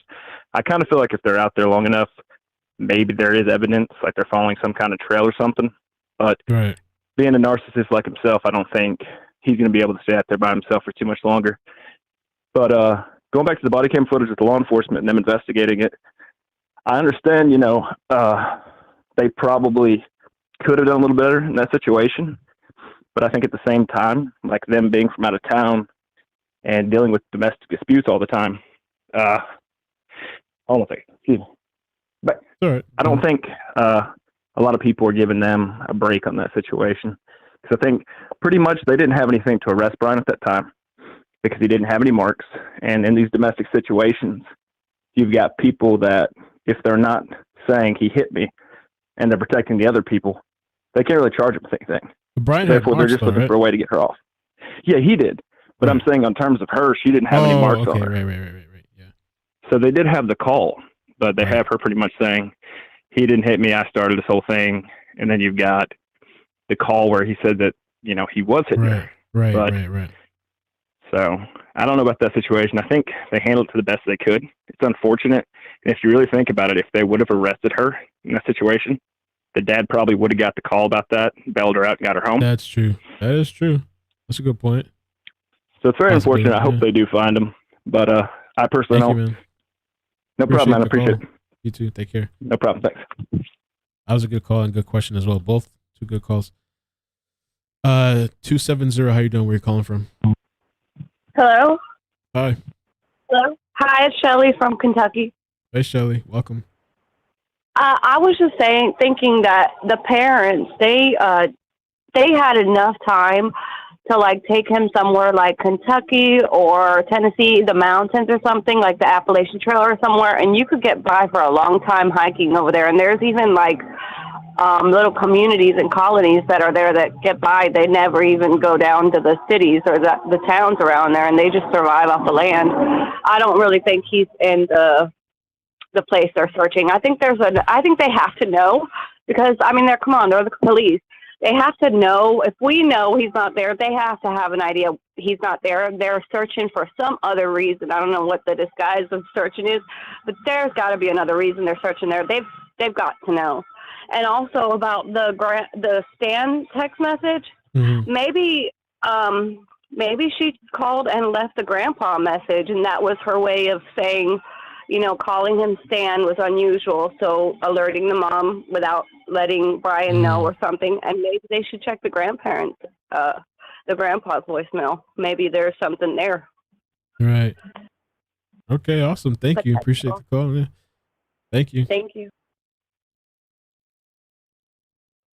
Appreciate that. The next one. I think I screwed something. Hi, 662. How you doing? Where you calling from? Hello, I'm calling from Mississippi. My name is Neef. My thing is, I really believe Brian and his parents went on that camping trip the weekend she was declared missing from her parents. Being that it takes like 27 hours to get to like New Mexico from Northport, Florida, right? So I think maybe he had time to be dropped off somewhere around the 11th, and the parents had time to get back by that Monday on September 13th, right? Yeah. So yeah, a lot of people are looking at that as weird, suspicious, a little bit, Could have gotten him somewhere, set supplies somewhere, set him up somewhere. Right, since they had the camper and had enough supplies for him to, for them to travel, they really probably didn't have to stop much, and things like that. So they probably that Tuesday, when he supposedly went to the reserve or whatever, they could have staged that whole thing with the Mustang going down there, because why would he just leave? I mean, would he leave the Mustang with the keys? So, he just not going to, he didn't make it back to the Mustang, so I'm just going to go pick up the car. You get what I'm saying? It don't make sense. Yeah, it don't. Yeah. Him for being there. I agree. So I definitely believe he left like the weekend prior when she was reported missing and had enough lead time, and now he could be probably either still like in Mexico or, and still just ducking and dodging. That's what I think. Thank you. Appreciate the call. Oh, you're welcome. Take care. Okay. 252. How you doing? Where you calling from? Who's this? Hey, this is Robin from North Carolina. Hi. How are you? Good. How you doing? My call is going to be really different from everyone else's because I don't think anyone's talking about this, but it really bothers me. We've wondered why he left and went back to Florida for a week, and she was left behind. And that happened immediately after the police stopped and they separated the two of them. So here's kind of my thought process. The Moonflower Co-op, they were seen in together. That is 3 miles, less than 3 miles away from the Fairfield Inn where he was staying. Coincidentally, it's also where one of the 2 girls that was murdered in MOAB worked. And I've been trying to tie all this together. So I wonder if perhaps he thinks the reason they got stopped was because they were fighting there, and he thinks someone from there called. How far did you say Fairfield was? Because Fairfield. Okay, the Fairfield Motel and MOAB was only 3 miles away from the Moonflower Co-op grocery store, where I don't know if it was Crystal or which girl, Kaylin had worked there. Okay. So, also, I think this guy is cold-blooded. And I wonder if the murder of those 2 girls somehow has something to do with all of this. And he's responsible, but that he didn't really rape them. He set it up to make it look that way, as to throw people off. And then here. Go ahead. I'll keep looking this up. Okay. So I'm just throwing all this out there because somehow the I just Fairfield, feel like Fairfield, it's not motel where they put him up at. Okay. He was staying in the. I heard he was staying in the Bowen, that was close to Moonflower. The Fairfield Inn is in oh my God, what the hell am I saying? Salt Lake City International Airport. It's a little bit further up. I'll see if I can pull up the map. Okay. But it's further away. Well, when I checked it last night, it was less than 3 miles away. But anyway, I don't believe in coincidences. I'm promising you somehow all of this ties together. I don't know how. But I think in my mind it's possible that he was so angry about that stop that he decided at that time he was going to get rid of her. And he flew home. And with that case too, just to throw in, supposedly official people still believe there might be a connection or not. I know with that case, officials said, I did a video on it. Officials said that it's not connected. I think it was, I forgot, one of the sheriffs put an official statement. I've heard that too. I'm just throwing this out there, okay? Okay. So, and then here's the other thing that I find really disturbing, all right? So, why, after he kills her, and the van is seen and the door is opened and closed, all right, why did he leave the van and hitchhike for several days? Well, I don't know that she was dead at that moment when we saw that van thing. I don't know if she was dead at that time or not. But the hitchhiking thing was weird. The hitchhiking thing was weird. Yes. Okay. I don't know what's up with that, yeah. Well, I wondered if he was trying to find another way home. And when he couldn't, he went back to the van. But I also wonder if it's possible his parents drove part of the way across the country and helped him bring that van back, like met him somewhere. Because I don't see how he could have pulled off killing her, all the hitchhiking, and then driving that length of time straight back from where they were with the van. And then the other thing I'm going to say is, and that one you have to keep a little short because sorry I kind of let the time go. But yeah, if you can keep this one short to finish off. Okay, so he's not in the reserves. His parents know he's alive because of their demeanor. They're not stressed about him at all. Yeah, that's a good point. That's true. As far as him being dead and all that, yeah, they seem very relaxed and doing what they got to do. Oh yeah, no, they know he's alive and they helped. Well, thank you. I appreciate that call. Thanks. Yeah, you're welcome.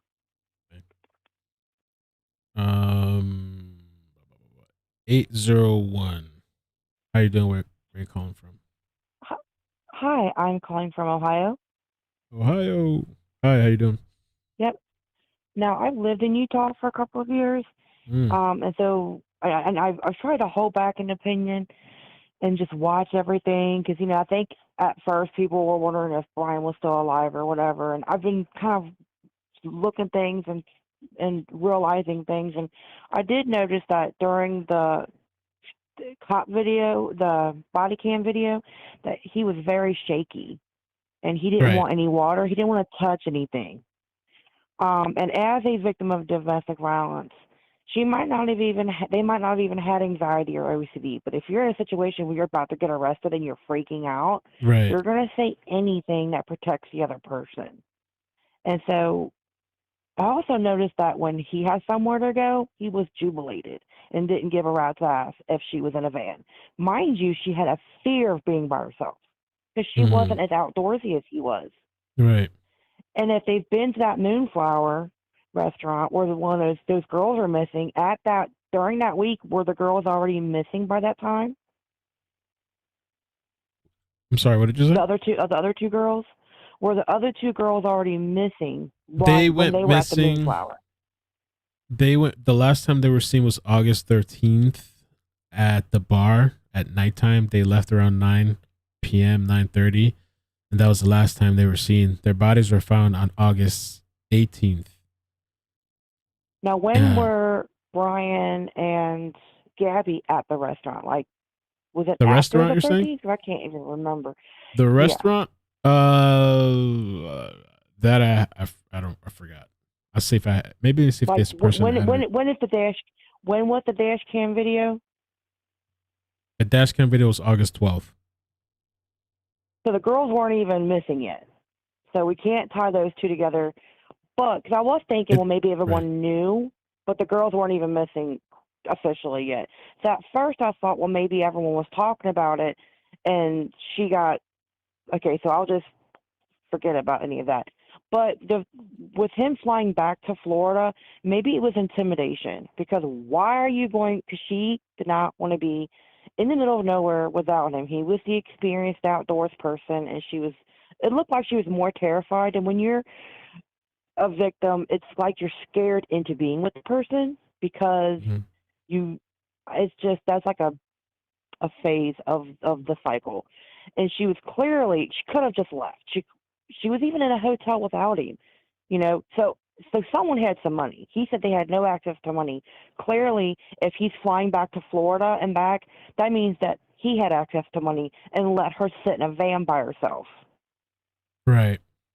After all that happened, she was in a hotel. Who paid for that? So there was access to money, but that was all about them getting back together. Like, they had access to money.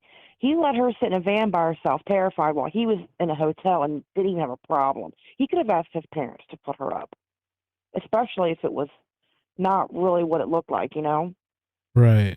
Well, thank you. I appreciate the call. Sorry, because of the time. One really quick theory. Sure, go ahead, quick. I think that his parents went all the way back and got the van, which means there would have been a rental involved, and they dropped him off somewhere and took the van back. If they're willing to say he's in the swamp, because why bring the van back at all if it's got, evidence? That van keeps the media on Florida when he is somewhere else. All right, thank you. Appreciate the call. Thanks. All right.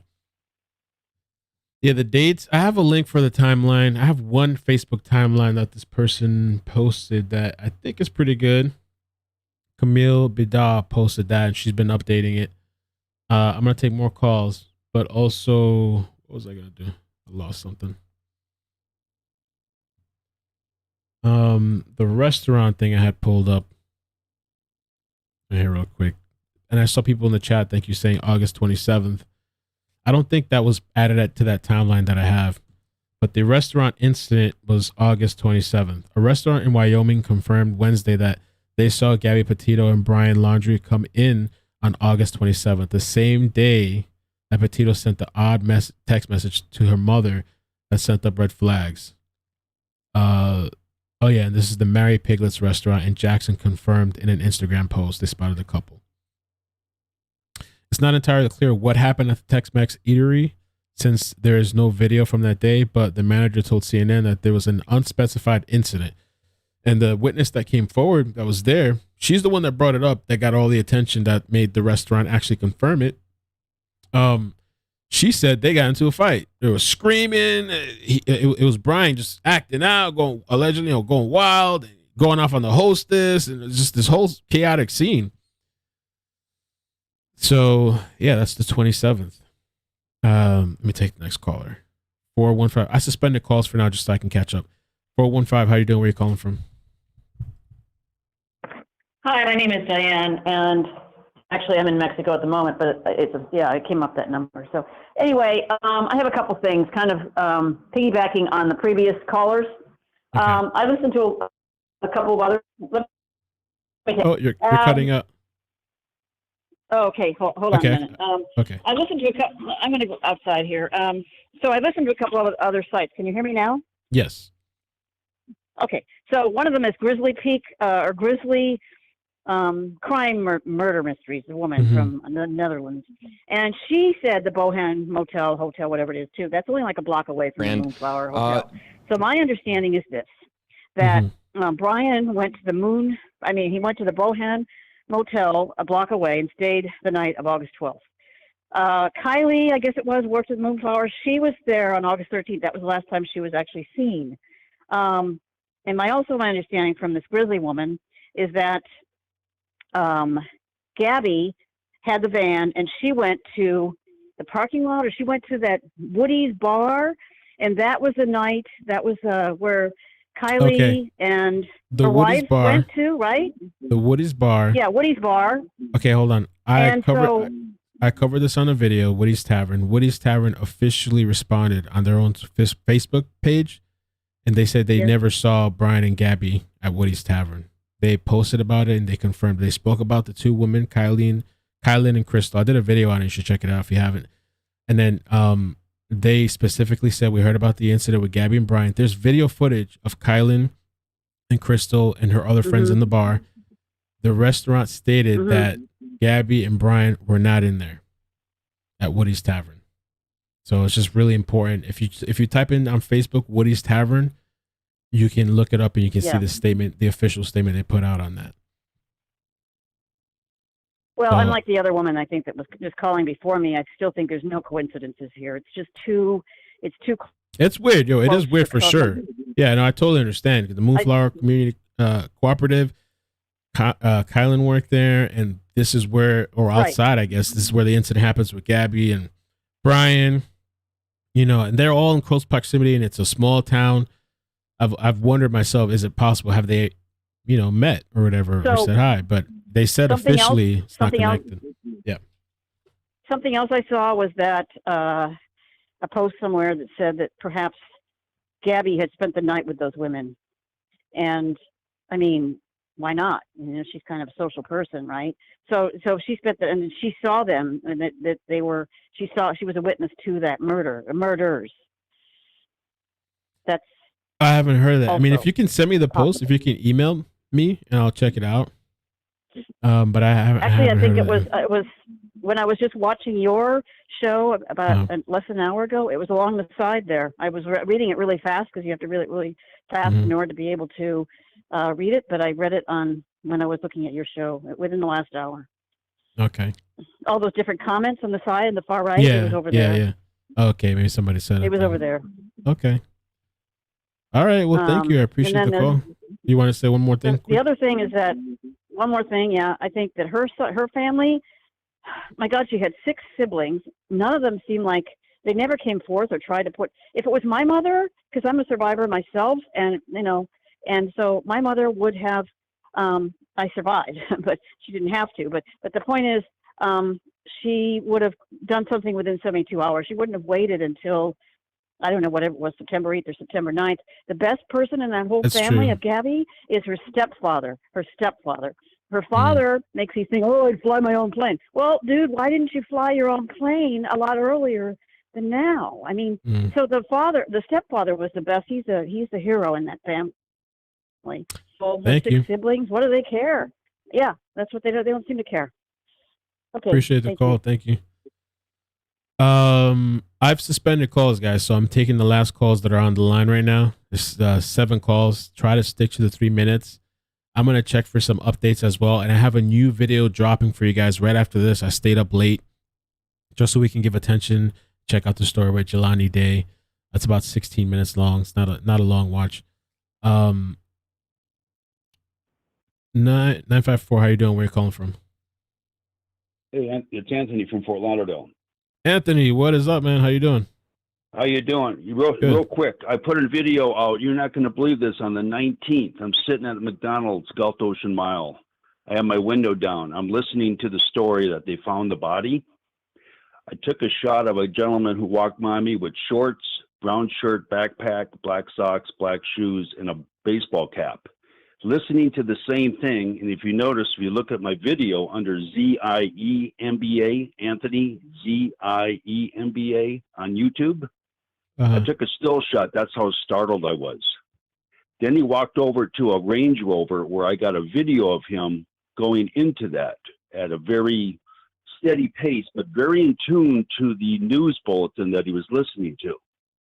And then I hid my car around the corner of the American Nail, which happens to be where he was parked. I went around the corner and sat there, and I go, I'm going to follow this guy out. And as soon as I come up behind him, got a close shot of that license plate, you could see that he had those glasses that Brian wears that I believe it's kind of a funky looking glasses. As he's making the left turn, he's cutting people off from the left lane, not the turning lane. I immediately send this to my son, who's a Leon County sheriff. And what's your channel? What is it on YouTube? It's under Anthony ZIEMBA. ZIEMBA. Okay. ZIEMBA. Yes. I think I see. Okay. It. And I sent this to John Walsh, and they called me back, and they said, very interesting in your videos. Do not take it off the website. I see a couple of it. Oh, it's the one that's titled, Could This Be a Person of Interest, possibly Brian? Yeah, the back of him. Now, if you look at the brown shirt, this man looked very sweaty. He's cleaned up in the face, but his clothes look like he's been wearing it for quite some time. My opinion. I'm just going to show them a still image. When you get to the video, you'll see it's a light silver Range Rover. So if you're going to go off the road and you would dress yourself a little more, prestige, they're going to think they're going to be looking for a guy that's eating frogs and worms when this guy's actually right in front of us. This guy's bald? The guy took a picture? No, he had very short hair in the back. Oh. Okay. Did you get more? I got over 1,000 hit. Did you get any more video pictures? I got two. No, only the one of him going in the vehicle. Oh, You'll see a side view of him going in the video. Okay. Oh, I see. Anyway, there's another one, yeah. Yeah, they called me back, and they were very interested in what I had there, and I just sent it to law enforcement friends. And they said, you wow, followed man. him? You followed? You were starting to drive behind him? Or is that somebody else? You'll see me following him in the Range Rover that he got in, and I kept my distance. And then as soon as I come up on him, he turns his blinker on very quickly, and then he starts cutting people off, so I couldn't follow him. And I had to go down another block to make a U-turn, and he was gone. I mean, he took off. He was gone. So somebody with a keen eye can see that this guy was. I actually heard on the cell phone when I had my window down. They found the body. They were talking about the Gabby case on his phone as he's walking by, and he had it up by his ear. And I could have pulled out and I could have ran him over if it was him. No, that's how in tune he was with what he was listening to. Wow. So if you look at the video, you'll see the story come together. On the 19th, they found the body. He walks to my left. It's almost like the guys are out there trying to get the big buck, and then you see him go by you, and your mouth just goes, "What? Why does this guy look like him?" And if you look at the photos, if you look at the photos you have on your screen, the moment he's sitting up on top of a high hill, take a look at that. They're very, very similar build and everything. Everybody I talked to said, "Oh my God." Because they've been watching the same thing like thousands of people have been watching. Oh, I see what you. Yeah, and I put your sites of your interviews and everything below that, and that's all tied in with the story, just to see somebody with a keen eye can see if everything is, makes sense. Well, it's good you reported it. Oh, I didn't realize I had the quality turned down. It's good you reported it. Yeah, I did. So anyway, Oh, I'm going to get off the line and thank you for man. what you Appreciate do. that. And be well, stay safe. Yep. All right, take care, man. Thank you. Damn. Hey, man. Searching for Brian, man. The search for Brian. Every white bald guy, you're on high alert. Everybody's looking for you, man. High alert, man. What did I just take? 615. How you doing? Where you calling from? Hi, this is Lindy. I'm calling from Nashville. Hi, welcome. Hi. So I'm gonna kind of go with what a lot of people have said, and of course, I don't believe like Brian is in that swamp. I know people say that he's like a survivalist and everything, that he's done the Appalachian Trail, but the Appalachian Trail is a lot different. It's not filled with alligators and snakes, and like it's not 75% underwater. It's pretty easy comparatively. I mean, they've got like stops along the way to stop and get more supplies and everything. So I don't think he's in there. I think it's pretty cut and dry. I think their relationship was getting bad. I think at that last sighting that they had at that restaurant where they were apparently like fighting really bad, you know? I think that was pretty much the last straw for him, and I think he killed her probably like that day, maybe after that. And I think he just like headed home, and I think his parents have helped him like get the cops looking in the other direction.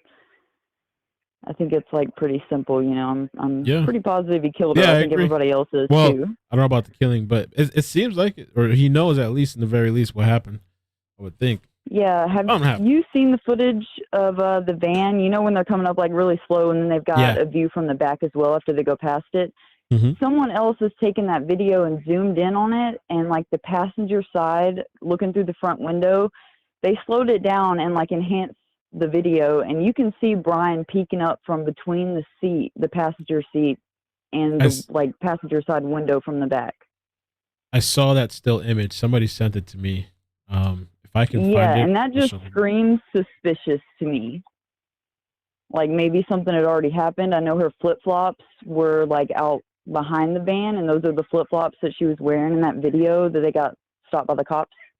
Yeah. So I don't know. Maybe he was already doing something. Maybe she was dead in the back and he was peeking out because people passed by and he didn't think people would because they were in like a secluded area. I don't know, but I'm pretty sure he's still alive. I think he's too self-centered to kill himself, and I think his parents have just helped him. Either they went on that camping trip after they got back and they dropped him off somewhere or something, but they helped him for sure, I feel like. All right, well, thank you so much. Appreciate the call. No problem. Thank you. Bye. Sorry, people are like sending me things. Oh shit. Don't do that. Calm down, iCkEdMeL. Press the wrong button. Shut this whole thing down. 520, how you doing? Where you calling from? Just working through the calls. I have something to show you too. 520, hi. Hi. I'm calling from Arizona. I Hi, just welcome. have one topic to say. Well, two really quick. So Sure. first, just with knowing people and my experiences, I mean, I know that fake documents, IDs, passports, etc., are really easy to recreate. I just know that it's very common, so that's not hard, you know, for him to get. I wouldn't see for him to slide out. And then also my biggest thing was just the traffic cameras. I mean, I feel like the FBI must have already had access to see that because I know there's tons of traffic cameras. So I mean, you can follow them for a certain amount of time. I mean, you might lose a trail of them, but I feel like that's what might be why they've been searching so hard there at the reserve, because they do have footage of traffic cameras of him going in the area but not leaving. I just feel like they would need something more substantial rather than, I mean, to be certain that is that, or they're using it as a disguise for him. Like, I don't know. Thank you. I appreciate that. Yeah, I feel like that too, Thank Tom. you. Like I'm just like, there's so many things going on. So every day, you know, I get a lot of messages, emails, theories. At one point I'm just like, damn man, I don't even know anymore, man. I have no idea. It's just crazy. But thank you for calling though. Okay, she hung up. 443. How you doing? Where you calling from? Hi, it's Crystal Hi. calling from Maryland. Hi, Crystal. Welcome. this case is just getting crazy, like with all the sightings and all the stories that people are trying to tell and linking it up with the other 2 girls that were murdered and stuff. I don't think they are linked together at all. Like, their last was seen like on the 13th at like 9 o'clock at night or something, and he was supposed to fly out on the 13th back to Florida. So I don't think that has anything to do, the cases are even linked. But the reason I was calling mostly was because the police video cam, everybody's like knocking the police for not doing more. They had said even if they was to charge her, whether that was right or not, that she could go the next day Should be right to the out, right? police station and take the protective order right off of him so they could be back together. And that was their plan. So even if one of them would have been charged with domestic violence, all they had to do was go right to the police station the next day, take the protective order off, and they would have been back together. So it wouldn't have changed anything. Like, this was on the 12th. I mean, she was murdered, what, a couple weeks later? It wouldn't have changed anything. They would have been back together no matter what. I agree. I mean, the one caller said maybe if she was arrested, maybe she would have called her father. But I agree too that, like, I don't think, and a lot of times people just keep going back and back to that person, even if 2 people are not good for each other and they make each other crazy. People, you know, especially when you're young, you just keep going back to these bad situations. You know. Yes. When you're young like that, most of the time, that's what your relationships are. Yeah. I mean, mine was too, yeah. I think a lot of people could speak to that, to being in those type of relationships. I've been there myself in a relationship like that, and it wasn't really abusive, but there was domestic disputes between both of us.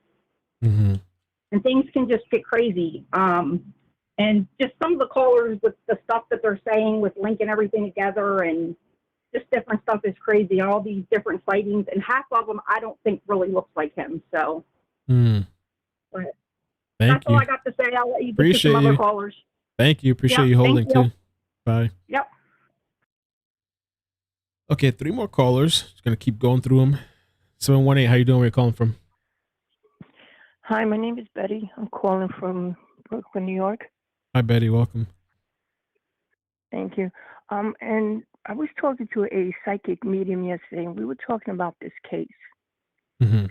So according to him, what he said was he seen Brian seen Gabby talking to these 2 ladies, and Brian had asked Gabby, what was that all about?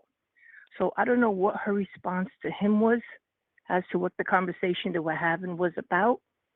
And that supposedly Brian had a 9mm, and he went and killed these 2 women.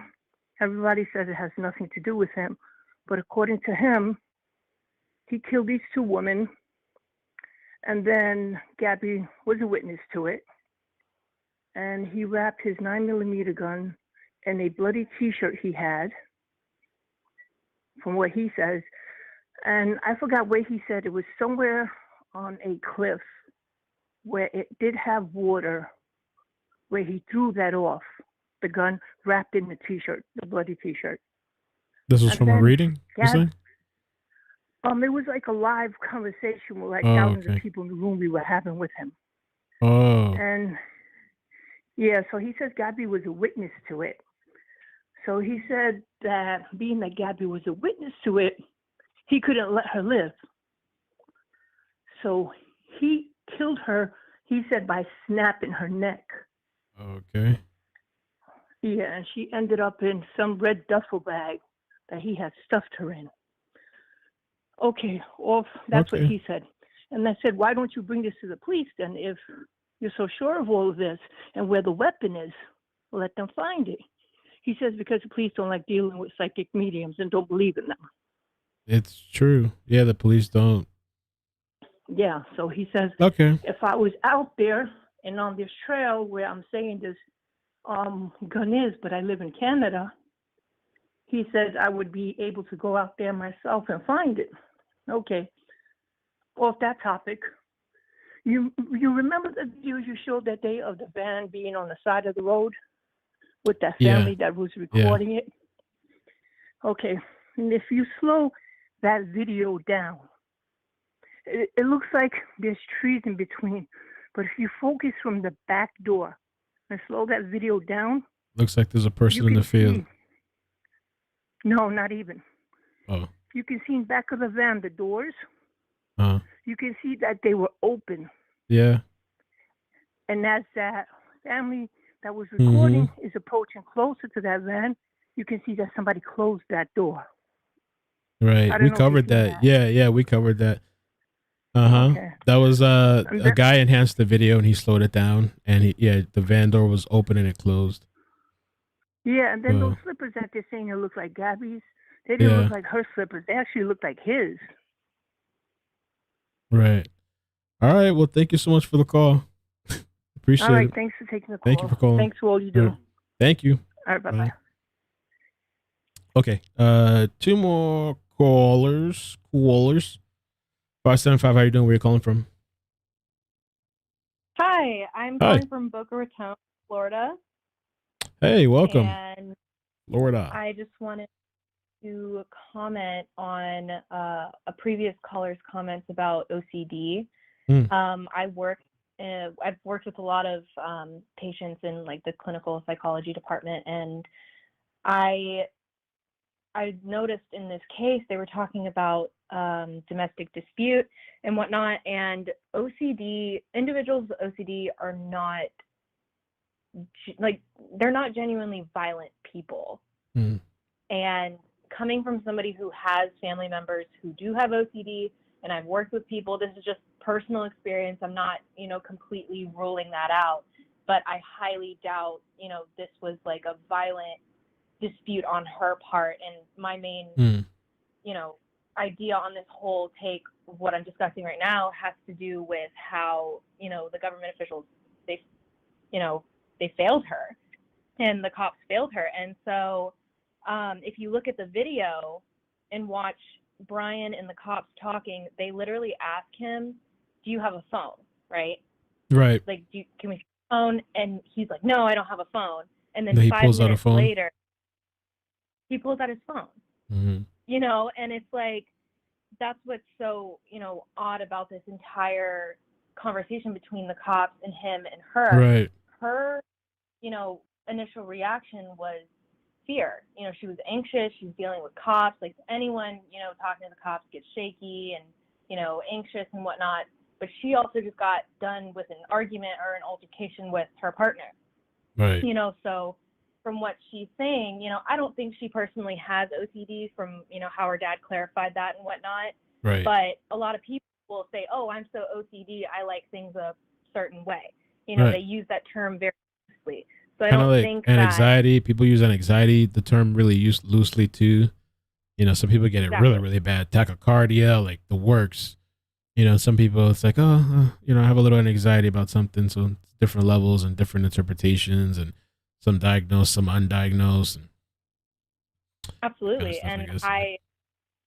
the last thing I wanted to bring up is with her autopsy, that I highly doubt they're going to disclose her cause of death. Really? Because I feel like that put a huge dent in the investigation. Because their main objective right now is finding Brian, right? Yep. And if they come out with this cause of death, may it have been accidental or somebody else, or it could have led to somebody else, everyone is going to stop looking for him. Or, I mean, I'm not going to say everybody, but nobody's going to be as on top of this as they are right now. You know what I mean? And I don't think he even left the state. I think he's still in Florida. And I don't think he's hiking either. I think he's with somebody. Oh, okay. Like, I know, like, everybody's like, oh, he's living off of frogs and fresh water. Like, I think that's bull. Your initial response, I think he's scared. He ran to somebody he genuinely trusts in Florida, and he's staying with them. Because he's not going to go to Mexico. I highly doubt he's going to go to Mexico because Southern security is very tight down here. If he's going to leave anywhere, he's going to go to Canada. But I really... The Southern security, like one caller said, and I've seen people do it on video, I know to leave, you could just literally walk. There's nobody checking really anything. Or do they I see this one guy, he just crosses the bridge when they're going in. I don't know. I don't know. I mean, I think this is just my main theory. This is the last thing I'm going to say. I don't want to take up too much time, but my theory is that they were getting in a heated argument with one another. They were getting tired of each other. You know, I myself, being with my partner for too long drives me nuts. You know, I think something happened between them that escalated to a certain point where it did get violent. The day after the whole police altercation, he met up with her again, somehow pushed her over the edge, might have actually physically pushed her. It could have been an accident. We don't know. He got scared and fled. You know, I don't think he's like maniacally laughing in the mountains and pulling out his fresh water kit. No, I don't think that at all. I think he's terrified. He doesn't know what to do next. His parents are covering for him, or they don't know all the information, because that's what kids do. They don't tell their parents the full truth. You know, they're going to do something that, you know, appeals to them and how they can be helped by their own parents. But yeah. Okay. Thank you. Thank you. Appreciate that. Thank you so much for sharing. Awesome. Thank you. Take care. Okay. One more caller. And by the way, if you guys wouldn't mind hitting like, please, it helps the stream a lot. And I'm going to read some of the super chats. And I also got a video to show you guys as well. And we're going to see what happens today, man. We'll see if maybe I'll come back later too, pop some stuff. I'm going to check for some updates, check my inboxes. 330, how you doing? Where you calling from? This is Pam from Ohio. How you doing? Good. How you doing? I'm doing great. I want to bring up an observation I don't hear a lot of people talking about. I know that you're saying a lot of white men across Ohio, bald white men across Ohio, or across the country are, you know, scared right now. But just to put it into perspective, you know, how many African Americans have been targeted and saying they all look alike, and you know, the tables are turned a little bit right now, and some people are seeing what it's like. I'm not saying it's fair. I'm just saying you get to see a little bit of what other people go through. Just to mention on what the other lady just said, but for different reasons, and she said she doesn't believe that they'll release, you know, the cause of death. And I don't think for the same reasons as her. I think they may not, because a lot of times they won't release it because it's something that only the perpetrator knows. So they want to be able to use that evidence against them. So if they put it out, you know, he could come up with a defense for, you know, why, you know, how that happened. So a lot of times they'll hold that, you know, just in case he slips up and says something when they do get him, and they know that only the perpetrator would know that information. And just one more thing I want to say. You know, I hear a lot of people, and I've seen a lot of people talking about she could just, you know, she just go back to him, and I've seen her even be dragged for it. I'm so against victim bashing. Who was dragged? I've heard a lot of people talking about, you know, victim bashing her and talking about why did she go back. I was a young victim of domestic violence, and I will tell you, the games that, you know, the abuser plays on your mind. First off, if someone's brain is not fully developed, that part of the brain is not fully developed, that controls emotions and impulses until mid-20s. And I was scared for my life. I was scared for my family's life. And he would hit me in places that people wouldn't see, like hit me upside the head, punch me upside the head, hit me in my legs, you know, things that people wouldn't see until I did hit 18.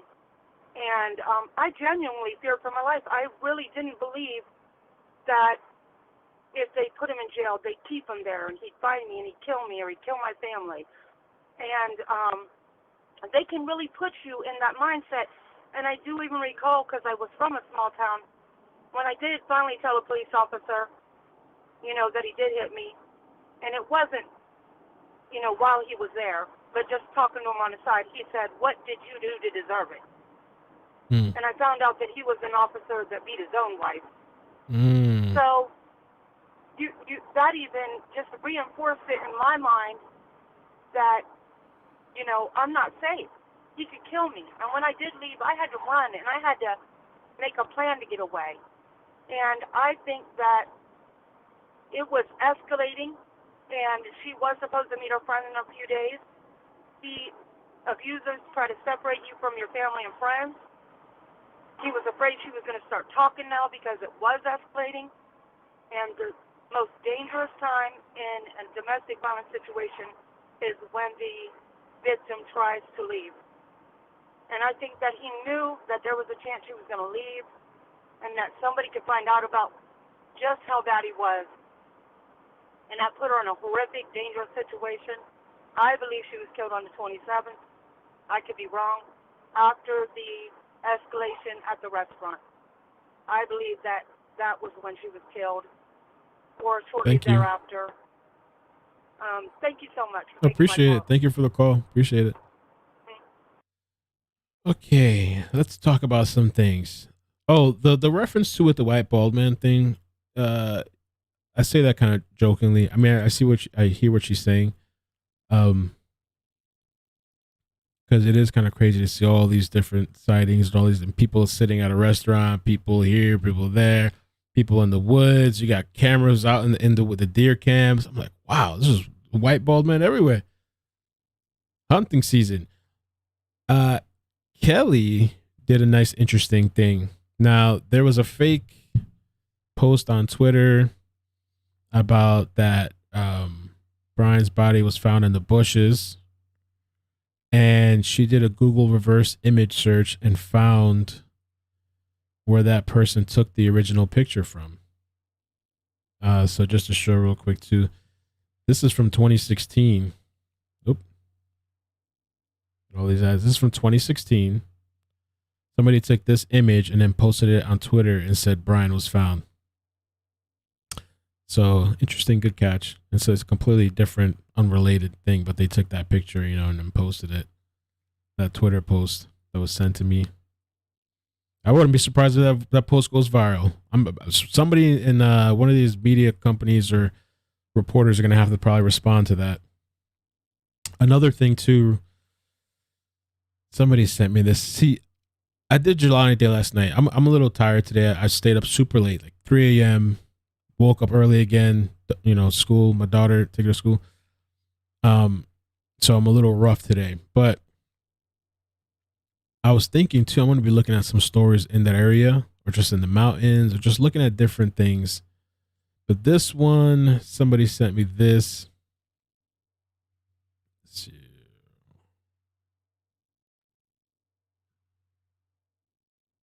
I mean, I guess they're saying he could be anywhere.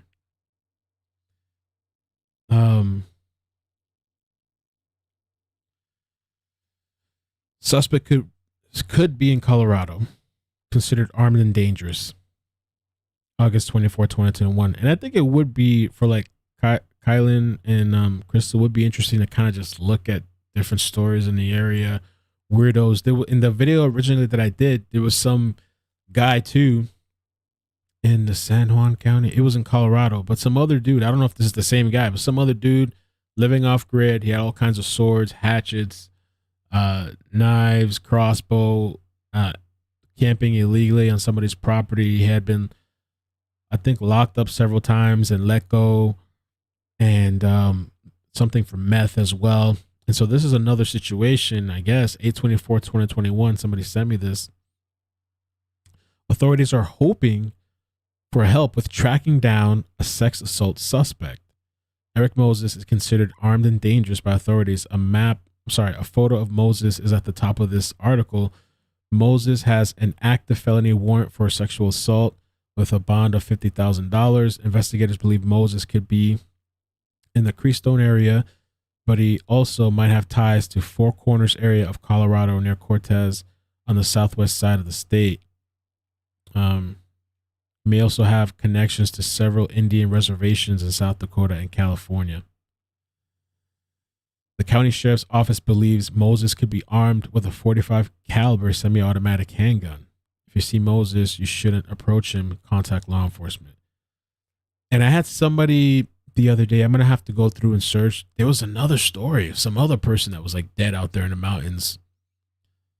So I'm going to be taking a look at some of these things when I have time. Just kind of interesting little tidbit. Let's see what else. Let me check real quick for updates, man. Yo, I really appreciate you guys coming through.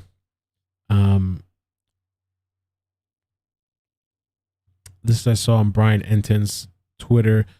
Our producer Donna is at the house while we're at the reserve. She sent me this video. Someone posted pictures on Laundrie's front lawn with the words, "I was once here."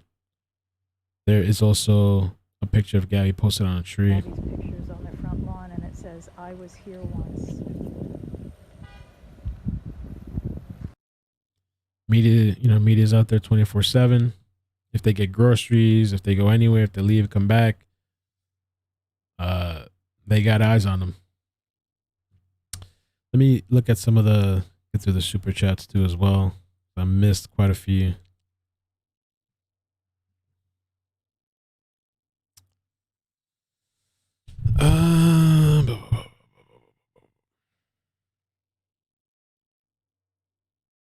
Okay. So Lone Wolf said, MOAB Police. Oh, I did read that. Made a critical mistake. Not asking for a weapon. Pink Ivy 93. Does anyone know that what Brian's parents are saying now? They're mighty quiet. Thanks so much for the coverage. Nothing. To my knowledge. They went up to Orlando yesterday and they drove back, and then they supposedly had some sort of groceries delivered or attempted to have groceries delivered. Moon Princess, I think they need to get in every one of his ex-girlfriends because they would know spots he would go to and his mindset. Bring in the exes and his friends. I say that too. Bring in his exes. Janine, they're not looking for Brian. They're looking for evidence he might have thrown in there. Police is brighter than people think. Moon Princess, thank you for the super chat. News on Brian hearing voices. Heard this earlier on. Yeah, we covered that on the stream yesterday. Gabby's friend said that supposedly Brian would hear voices sometimes. I don't know. Popcorn Planet, hey man, thanks. He says, thanks for the super chat. Keep spreading it, and he has a YouTube channel covering Gabby, and he covers a variety of topics. Keep spreading the word, man. Just showing support. No, we keep missing each other. Hope we can collab soon. Thank you, man. Appreciate that. It's been so crazy. I've been realizing like I need to get like some help. I have 2 people helping out with bits of information, and the internet pretty much messaging me, and I appreciate it, sending me a lot of different things. It helps out a lot. I'm just so used to, I don't like asking people for help and accepting help, and I guess I need to. Lone Wolf, what does Yosemite mean in slang? Those who kill. Yosemite means literally those who kill. Used to kill. The modifier E. One who, and the plural suffix medi. I think they meant to say might, maybe. Or maybe this meant medi. Yosemite people were referred to as killers by these surrounding tribes who feared them. Interesting. I didn't know that. I heard about the slang, but I didn't know a little bit of the history there. Chrissy, you rock for your coverage. Thank you so much. Hades Beast, he's staying with someone like harboring a fugitive is awesome. LOL. LMAO. Bye. Hey man, we have somebody here, a subscriber, Anthony. He said he thought he saw Brian, or he feels he saw Brian. He reported to the FBI. He started recording this guy, and the guy gets in his car. He starts, I guess, speeding away, swerving, and the guy puts on his thing, and I guess he got away from him. Everybody is looking for Brian, man. He's staying with someone like harboring a fugitive. Also, I read that already. Shredded Up, thank you for the super chat. Sheila, the van living is perfect situation of drug trafficking. All deaths should be drug tested. Domestic violence needs to be educated in high school. That's actually probably a good idea in high school. I don't know if that's something they would be able to do, but have you watched any of the body language investigators reviewing the cop video? I have not. I have seen them. Shredded Up said that. I've seen them come up, you know, my like suggestions. I haven't seen any of them. I probably should check it out sometime. AIDS B Shredded Up. I stay watching Body Experts analysis. There's quite a few of them. I haven't watched one though on this story, but there is. Let me check again. See if we got anything else. Emails. Some people are hitting me up from Northport as well. Maybe we can talk about doing something.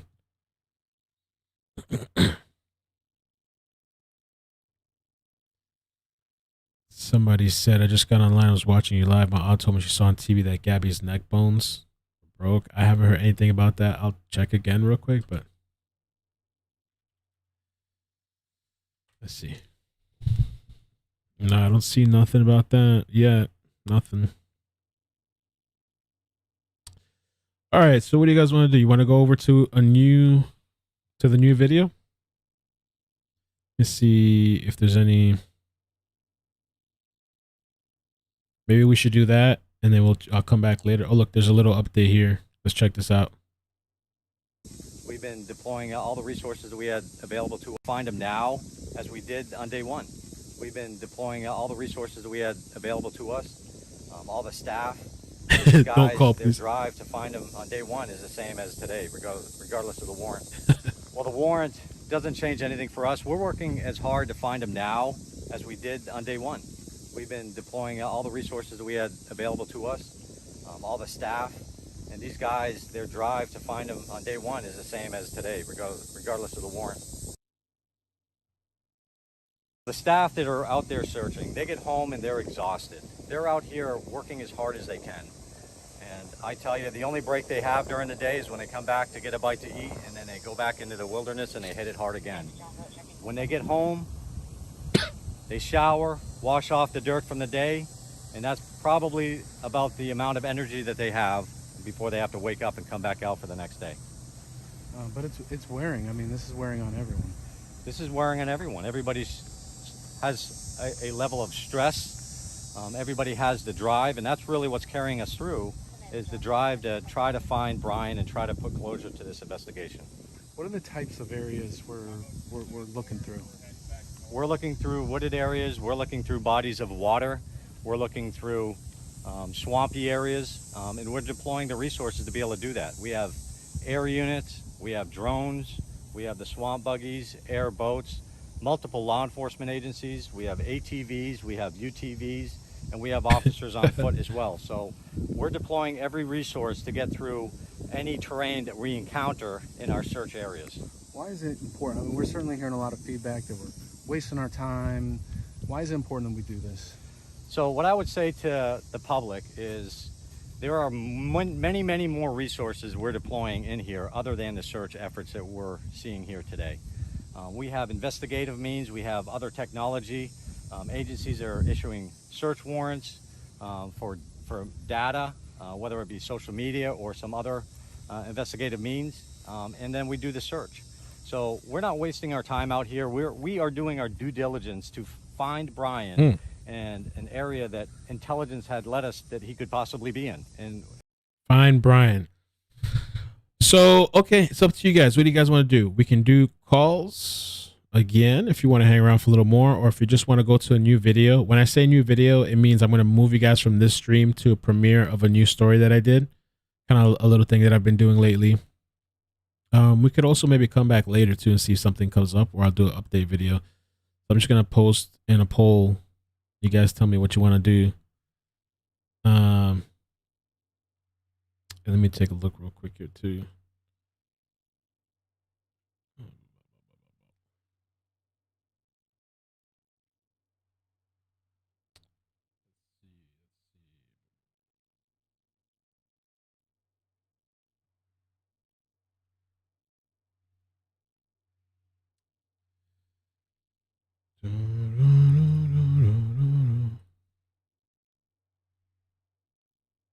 Maybe I should call my crazy friend.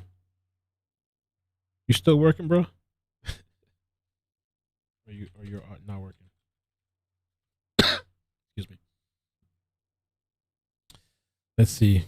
Calls 53%. Oh no, we have something that's like halfway down. Let me see. What does the other thing say? Or did I screw up the poll? You guys want to do calls? Hey, you guys want to do calls? We could do it. Let me see. Why does the poll look all jacked up for me? We could do calls. There's a bunch of people that want to talk about it.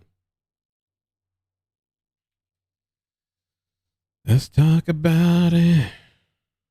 Let me see the poll. Oh man, when does this ever happen? 5149. Oof. You guys want to do calls, man? We could do calls and then take more calls and then we move on.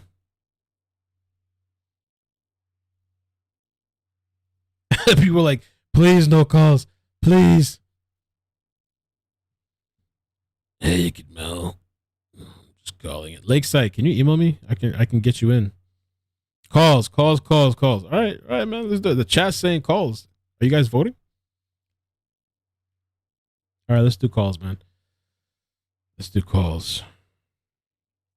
The number is, I have the line set to 10 calls at a time. The number is 954-787-3009. And let me make sure I'm covered too. Let me just text somebody real quick so make sure everything's all good with baby girl.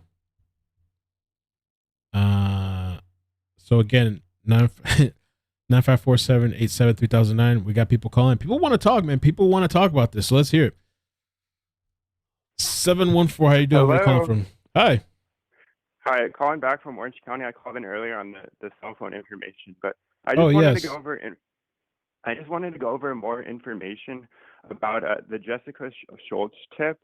And I found this interesting because the media has incorrectly covered Red, White, and Bethune.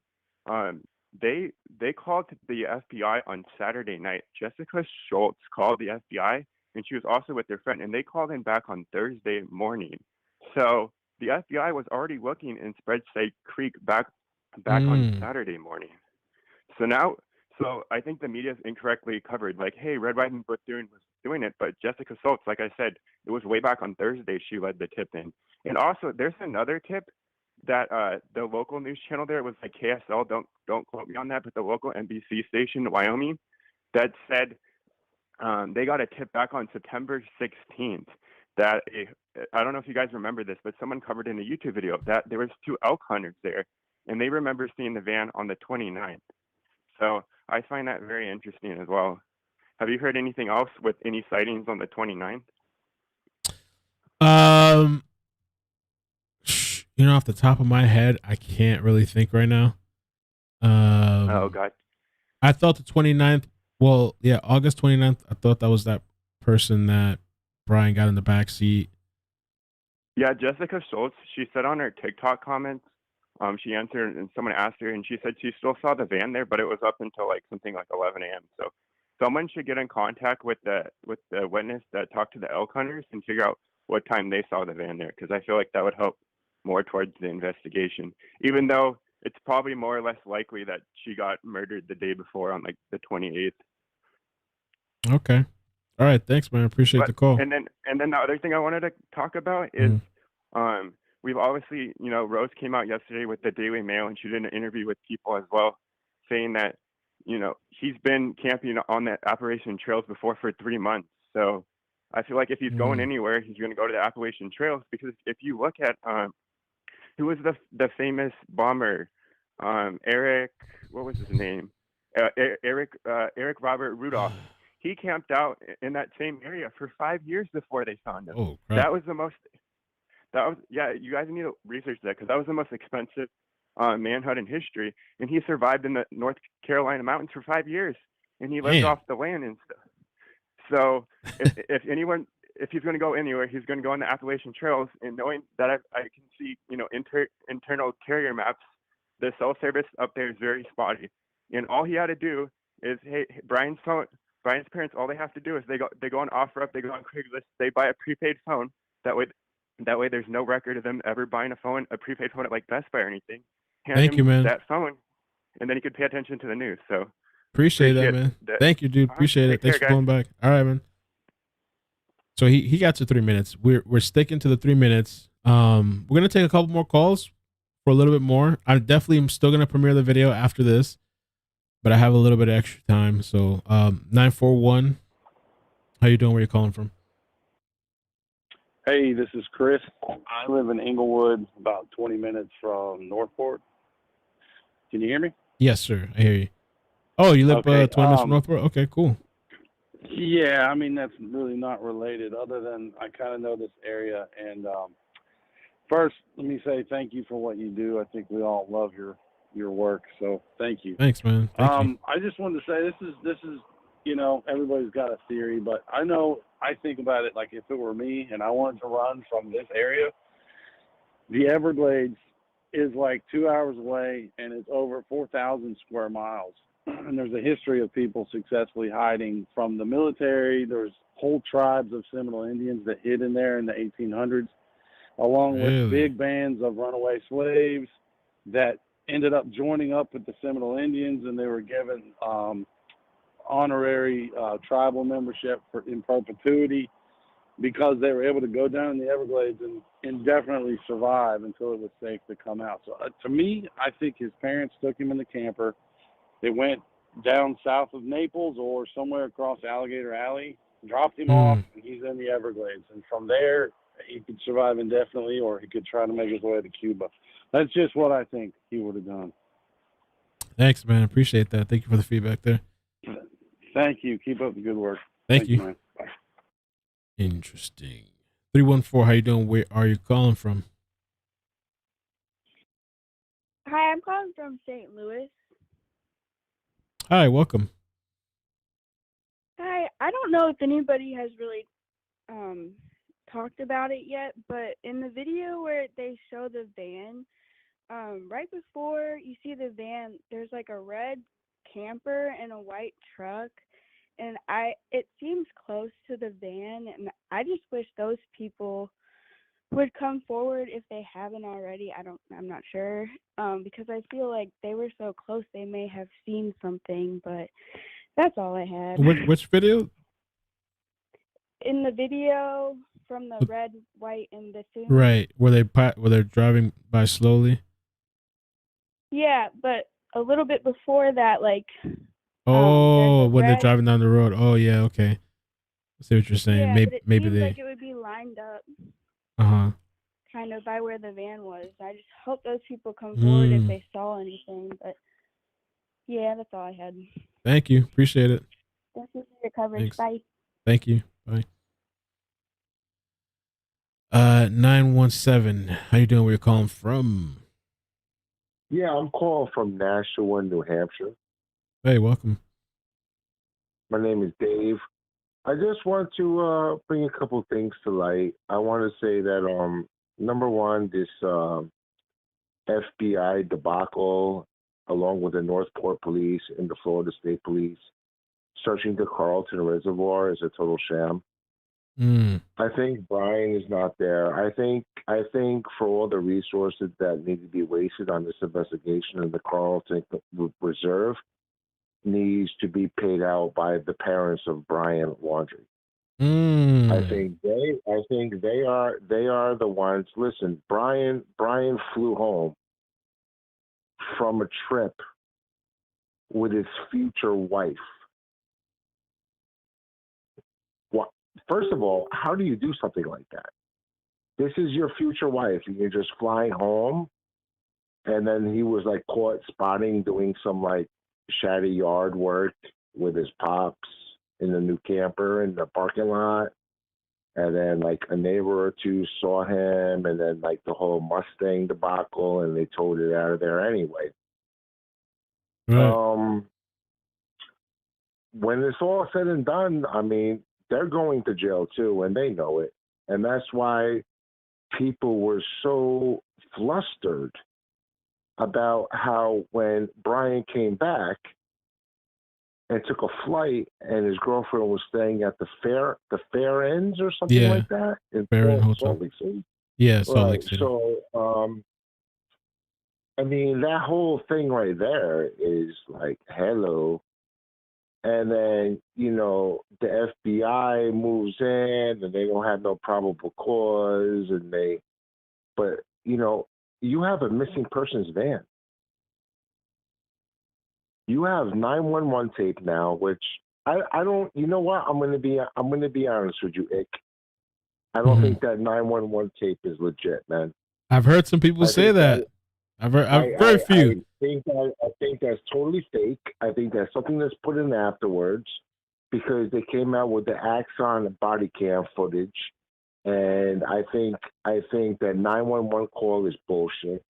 Excuse my language. It's okay. I don't want to question issue. All right. But you know, being a Dave from New Hampshire, I'm thinking like, you know, there's a lot of trails up here, you know. It's harvest season, you know, the berries. I mean, listen, even if this guy was a vegan, he killed Gabby. So there's like, it means like nothing to him to kill like a deer or like a raccoon and eat it for the meat, right? And then like, grill it up. Hey, I think he's vegan. I think he's vegan, but I'm sure there's plenty he could eat. Grizzly crime books where they have people, they've actually opened up the site of the burial where he's buried at, and the guy runs his hand through like burnt ash next to the corpse. So I'm wanting to know more about the autopsy report more than anything. Did this guy try to burn Gabby? Is that why there's ash there?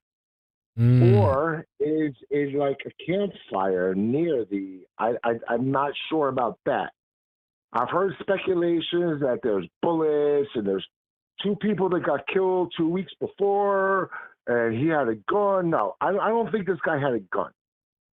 I think maybe he tried to burn Gabby's body remains next to the memorial site. Go check out that video, man. I'm gonna send you a link in the description. Peace. All right, thank you, man. Appreciate the call. Hey, send me a link. All right, thanks, man. Okay. Let me see if I wanted to get somebody. There's a couple people, but I wanted to. Let's see if I can do that on here. Can I do that? Did I just hang up on everybody? I don't know. Let's see.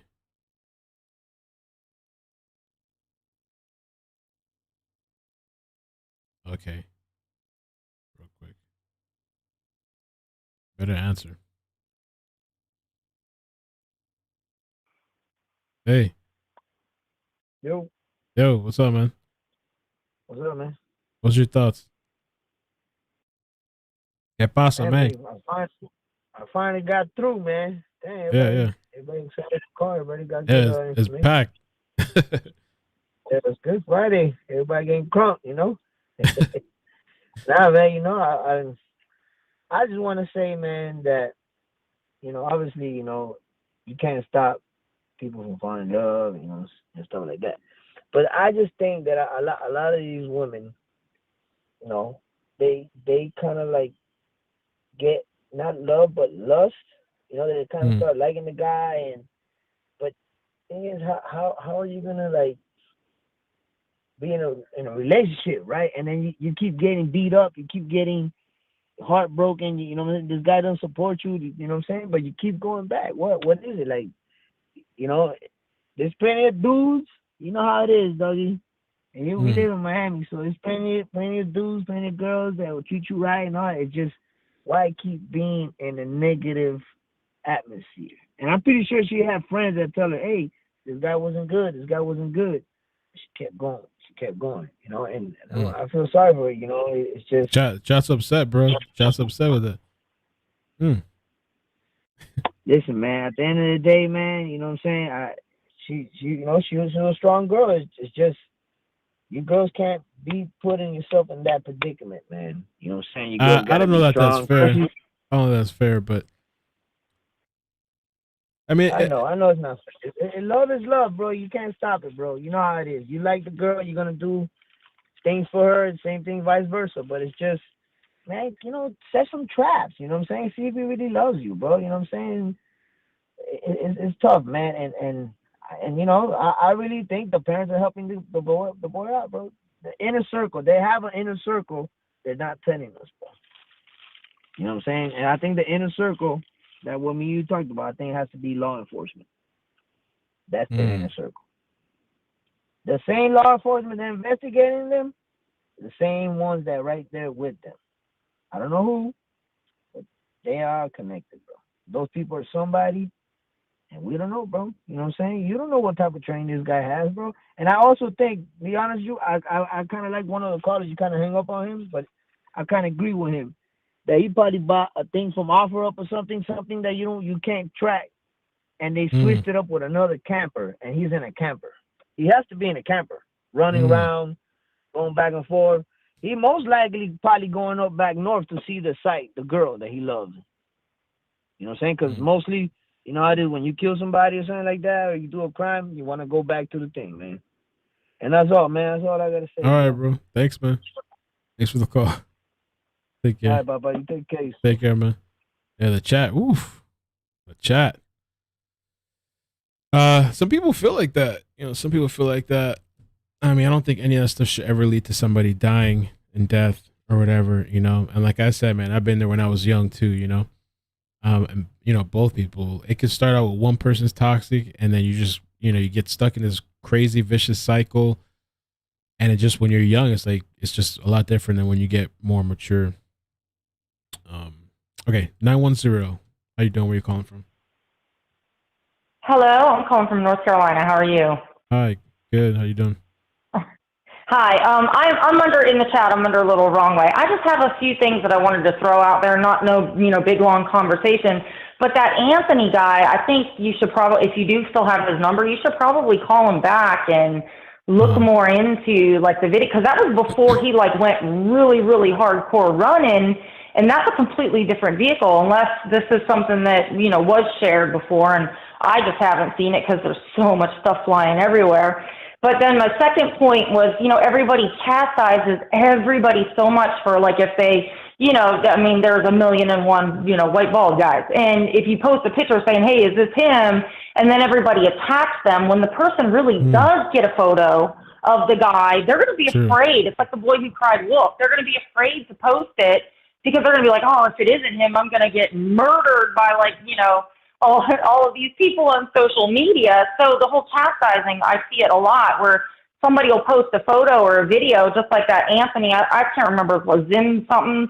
Zimbia. But when I went over to his, I'm going to put the link for everybody that's watching if you want to see it after. well, I went over to his channel, and there was only 44 views on that video. So I don't think that has been kind of dispersed. And you know, maybe, you know, you should probably call him back, and that could be something interesting. But if it's not, you know, don't chastise him and yell at him because he posted a video of a, you know, guy that almost fits his description, when that he has such a bland description, you know. And then I know I'm trying to say in a 3-minute period, that Facebook page, I don't know if anybody verified whether that Facebook page was legit or fake. But a couple of days ago, he posted a selfie saying something. And I mean, sickos, you know, like previous killers, like Zodiac and some of these other killers, whether they kill a whole bunch of people or just one or two, some of them were sick enough to contact the police or, you know, write letters like the Zodiac killer wrote letters to the FBI. I mean, is this guy, you know, is he a real sicko and actually made a Facebook page and posted a selfie? You know, because those books of choice that he has kind of leads you to believe that might be his type of mentality. And then, I mean, if it's fake, you know, how did his Instagram get linked to it? And I don't know if anybody has made a determination whether or not that was, you know, kind of, you know, oh, no, it's not him, or, oh, yes. Because I try to follow it, but I can't follow everything that's going on. And then, I mean, I do know there are some people that, you know, kind of investigate on the sidelines. You know, if I think my husband's cheating on me, I'll call Susie. She'll know. She'll find out everything. I don't know if somebody can do like a soft look into that license plate number that was on that Anthony gentleman's video. Because if that's the case, and there's only like 44 people that viewed that, so I don't think it got out anywhere, that's a totally different vehicle. I mean, people were talking about the white van, obviously, and the Mustang, obviously, and then you've got the parents' red truck. But nobody's, to the best of my knowledge, nobody's ever said anything about a silver, was that an Explorer? I can't remember. So I think maybe if you do have his number in the queue, you should probably call him back. But that's all I have to say. I really appreciate you giving me the time. Thank you. Appreciate Bye. the call. Thanks. Bye. Okay, so I suspended the calls, and I'm going to take the 6 more people that are there, and then I think we'll move on to the new video. A couple more calls. I mean, unless you guys want to keep rolling, but 941. How you doing? Where you calling from? Hello? Hi, how you doing? Hello? Can you hear me? Hello, hello. 941. Hello? Hey, can you hear me? Yes, I can hear you. Okay, hi, how you doing? Where you calling from? I'm calling from Northport, Florida. Oh, I've okay. emailed you a couple of things from the city, like the picture from the memorial for Gabby.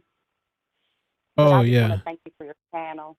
Thank you. And Appreciate you calling. also, Yeah. I live down from the Myakkahatchee Mm. Environmental Park, and I do not believe, which is most of the consensus of people that live here in Northport, we don't believe he's even there. This is the worst time to be there. Now, I metal detect, and I would go metal detecting in the environmental park. This is miserable. I would never do it. The dinosaur mosquitoes are horrendous. Oh, yeah? And it's so hot and That's humid. I made a mistake one time of going at this time of the year, and it was horrible. I ran out. Mm. You only go there in November, December, and January. That's the times to go because it's less humid, no mosquitoes. The mosquitoes are horrible. The spiders are horrible. There's snakes. I've seen lots of snakes. And I just don't believe he is in there. Mm. And another thing is, I wanted to say, I hope you look into Daniel Robertson, the geologist that's missing in Arizona, and if you could do a video on him. Thank you. Yeah, I've had a request on that. Thank you. I appreciate it. And thank you. Thank you. Take care. Bye-bye. Okay. Bye-bye. 865. How you doing? Where you calling from? See what's going on today. Hey. Any updates? Hi. Townsend, Tennessee. Hi. Hi, welcome. What's your Okay. thoughts on everything that's going on? I'll say this as fast as I can because I'm just another Yahoo with a theory here, okay? Okay. But I'm a Yahoo that's a hacker, and and I watched their video. I've gone through his social media and all that. Let me tell you something. My personal theory on why they're down there searching for him so hard. There's these 2 apps that all hackers use. It's as common as a baseball glove for a baseball player. One is called Gut Hooks. One is called All Trails. Those 2 apps will track where you are, not by your phone number. It's satellite. Even if you don't have service, you can use those apps. Okay. And you can't use them without an account. I think that Brian had a burner phone, and I think he went into that wildlife area or wild whatever area. Mm-hmm. I think he logged into his account, which would put him there because the account is going to show up that he's there. Do you see what I mean? Mm-hmm. Sorry, I have allergies. Anyway, and I think that's why they're looking for him there, because he opened up one of the All Trails or Gut Hook apps while he was in there. I think his parents took him. It's only a 9-hour drive for these people. I think they got him everything he needed. I think they took him to the Appalachian Trail, or the AT is what we call it here. I live in the Smokies. I live 20 minutes from a trailhead to the Appalachian Trail. Anyway, there's lots of different places. You don't have to go to all these main trailheads and stuff to take somebody.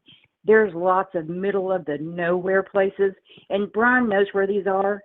Every hiker watches all these hiker YouTube videos when they hike the Appalachian Trail. He's done a couple of 100 miles on it.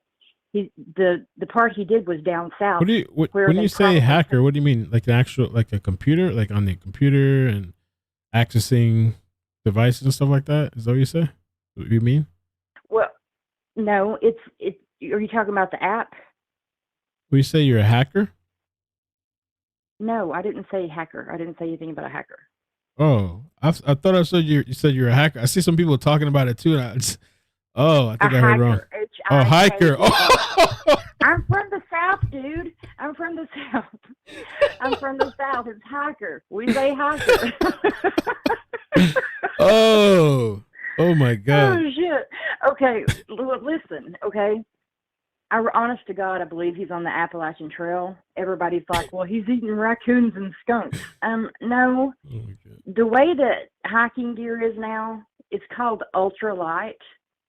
And you can have everything on your back that you need to survive in the world, including a week's worth of food.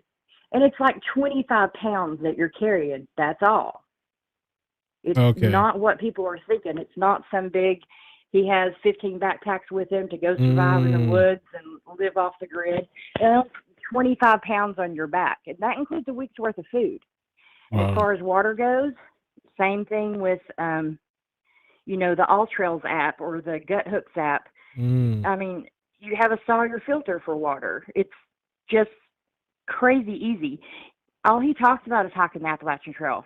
This is what he wants to do. His parents are not worried. They don't seem like they're, that they've lost a kid and he's missing out in the wilderness and might be dead, because they know he's on the Appalachian Trail and he's fine. And he's on the trail at the time of year when hardly anybody else is on the trail. You might get like tourists here and stuff that will hike maybe a mile onto the Appalachian Trail and then come back out.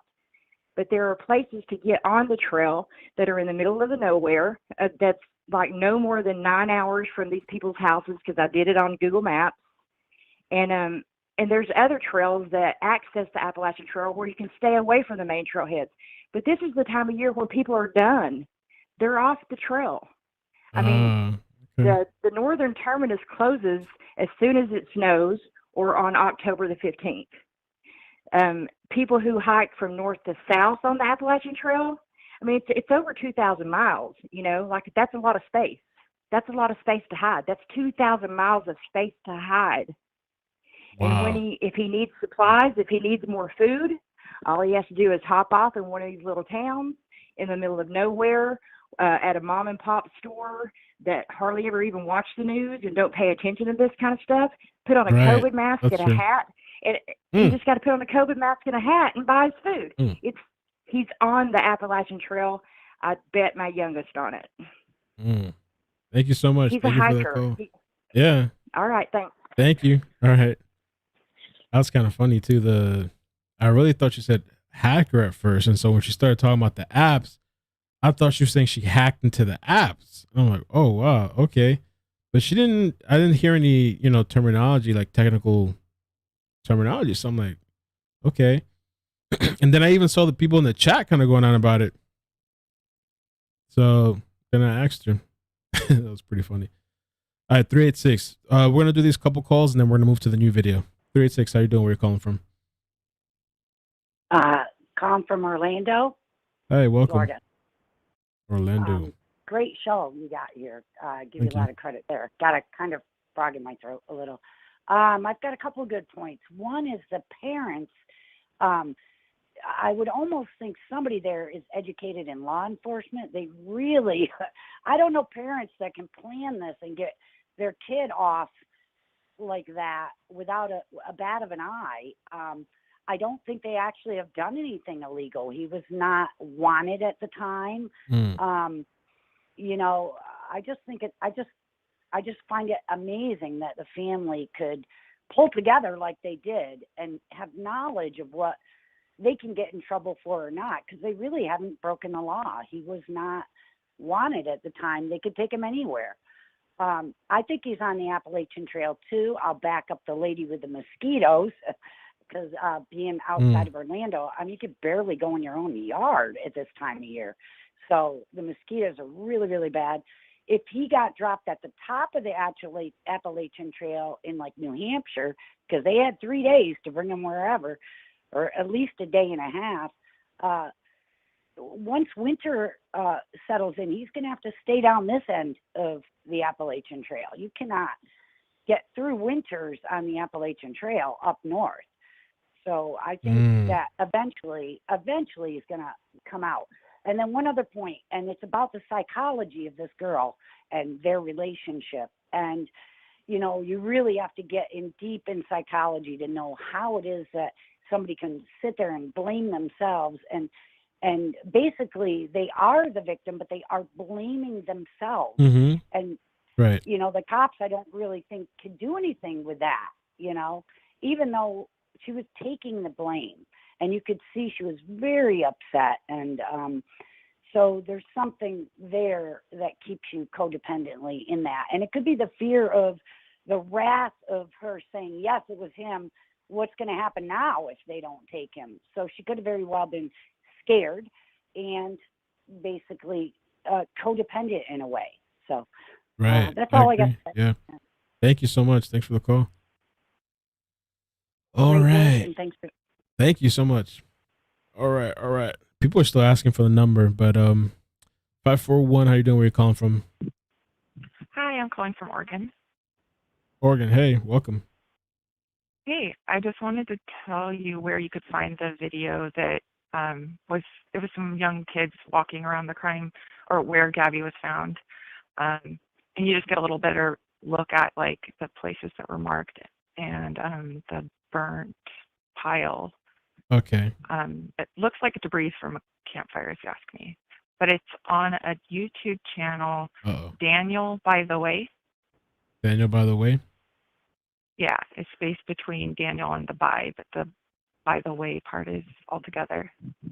And I wouldn't stream the sound just because they're not being that sensitive with what they say. That's okay. I try to avoid playing YouTubers videos because unless they're okay with it, some people sometimes, you know, they'll try to mess with you and stuff. So, I mean, I don't know anything about them specifically, but I just try to be cautious sometimes. Yeah. I mean, I'll sometimes pull up the stills and I'll show people like a still image or whatever, but sometimes, I mean, I've had not too long ago some situation like that. And you try to contact them, you can't get a hold of them, and it's just, you know. Yeah. But but thank you. So they show, because somebody else told me that too. There's also that person you're talking about. Did they go in person? Like they're actually going in person and checking out there. Oh, okay. I see. That's kind of cool. So they went and walked after the scene was open for people, and you could kind of see that they had to cross the stream from where the van would have been parked to where her remains had been found. Oh, that's interesting.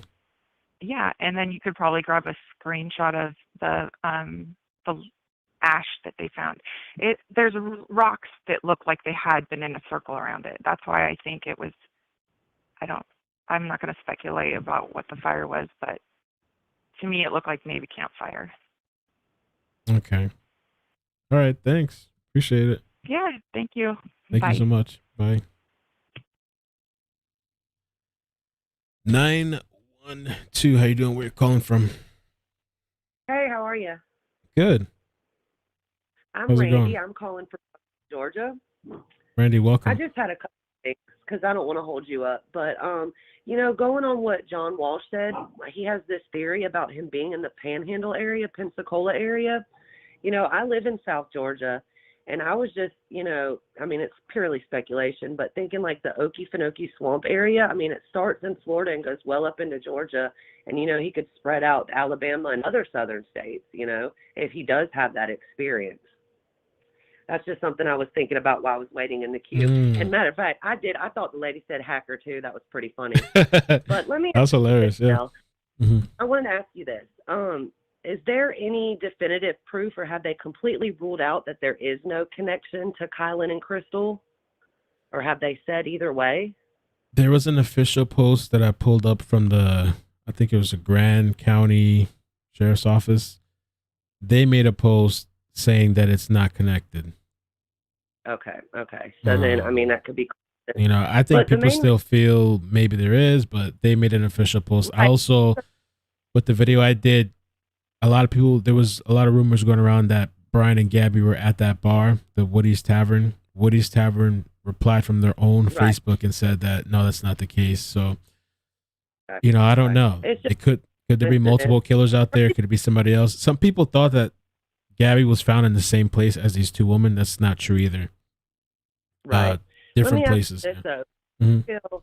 How do you feel about, you know, the two people that have come forward as far as the hitchhiking? Do you think maybe he was trying to create an alibi for himself in doing that?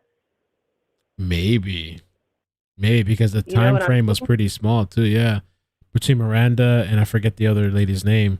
It was right after Right. she said she picked them up after Miranda. And they both had mentioned that he said he had been camping in what was the Snake River area for a few Snake days River. away from Yeah, from the van. while she worked on. So, that's the main reason I wanted to call, because I hadn't heard that really, brought up. I think my opinion is that he was trying to create an alibi for himself in doing that. It's very possible. But- It sounds interesting. but Yeah.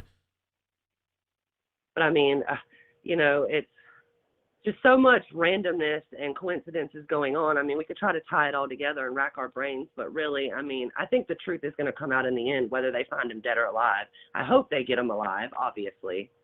Right. I saw John Walsh saying he killed himself. John Walsh was just straight up saying kill himself. I was like, Jesus. I know he felt like kill yourself and the parents, all this, and like Yeah. you said, I really thought CNN had cut him. I've been watching the whole stream, and I thought that as well. I was like, did they just cut him off of there? Yeah. But yeah. Thank you. But Appreciate anyway, the call. Yeah, thanks. Another caller. It was nice to talk to you, All Mel. right. Nice talking to you too. Bye-bye. Bye. That's interesting. It probably was.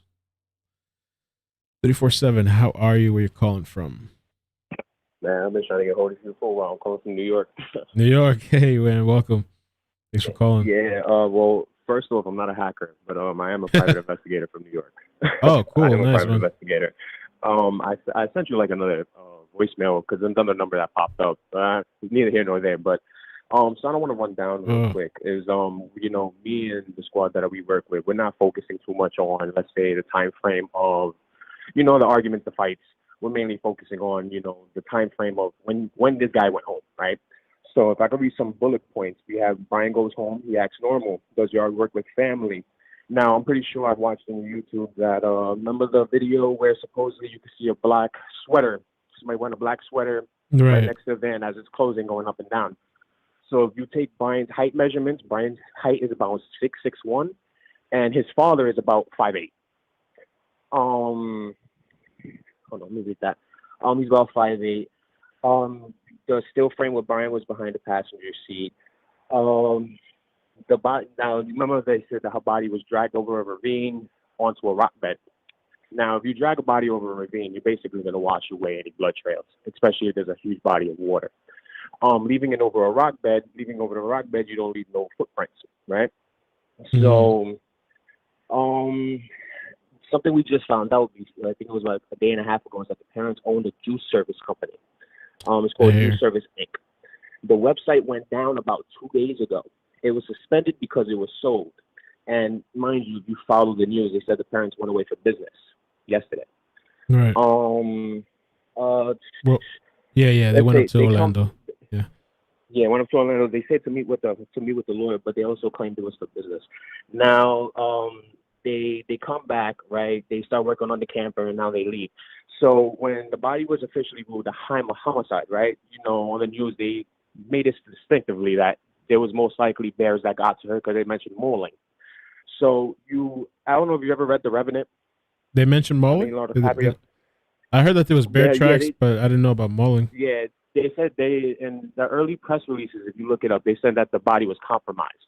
That's how they used it. And that there was obvious bear tracks next to it. And that hopefully there's enough of her, quote unquote, remain to identify her, which is why if you saw the press conference with the FBI guy, he was so shaken up. So my thing is that you're dealing with people that know about camping, right? Camping and hunting go hand in hand. This juice service company was actually for people that are vegan, so juice pressers, you can look it up. It's like the third website on the bottom. Now, my theory is, and our theory come together is that what would happen if he left the body, compromised the body with a knife, right? Hoping that the wildlife will get to it, because they even admitted that the reserve on that end, nobody camps over there due to the wildlife. Came back with parents, saw the body was still the way he left it. And then the theory now is that supposedly that there was a fire next to her body and that supposedly her body was burned. trying to delete evidence, because if it's a homicide ruling and the body was still intact enough, you can see that there's slits. You can see if somebody was cut open. You understand? So, like, yeah, man, just all of that, and just the fact that there's cases everywhere, right? And when usually you're studying law enforcement, when you tell law enforcement to go right, law enforcement is trained to not go right, to look 25% right, but to mainly look in the middle and to look left, right? You never fully go on what somebody's saying. You know, you're gonna look, but you don't pull a full-on extensive search through there. And you know, I'm gonna tap it off by there, man. I sent you some information. Hopefully, we can keep in touch after this, and we can let you know what goes on in New York side. You can look at my credentials. Other than that, I feel bad, man, for every Starbucks. every Starbucks guy. Man. Yo, but they hunting, man. Yeah, I will DM you on Twitter. I'll DM you on Twitter. Okay. I don't know what I'm gonna write. Hopefully, you could like see it, and we'll keep in touch through there. I used to work with NYPD. I got hurt off of a job. You know, I got hurt off of a job. They lost my foot at the age of 26. So you know, now I just do this for a living, right? Okay. Yeah, part of the private investigator YouTube fucking community force. I'm not trying to trick. I knew a guy. I interviewed a guy that he found a missing person, a private investigator. He wasn't even in the same state. This guy was in a different state from when the girl went missing, and before the cops figured out, he pieced the whole thing together, got a hold of the girl. He set up a meeting with police, and they got her. I mean, she left on her own. She ran with some guy, but I think she ran away, and like it wasn't what she thought it was gonna be, and so it turned out to be kind of a toxic situation. But this dude in a different state solved the whole situation. Private investigator. So you never know. And one thing I want to say as well is that, you know, when it comes to certain things, you know, it's sad that did you hear about the Yelp page? That Yelp page that just went crazy. Yes, bombed, right? Yo, it is sad because it takes away credibility to certain callers, to certain people, because, you know, it was just this case that just drove us, because in New York City there's a lot of missing people, right? And when it comes to this, it's cynical, man. Like, and then I can't get a background check on this person because when you have a federal investigation on you, they kind of like tie down what you can know about the person. No, on the mother, because over here we're working on a background check that supposedly she used to work with the DA's office. I keep hearing people say that. Yeah, I don't know if it's true, but I hear a lot of people talking about that.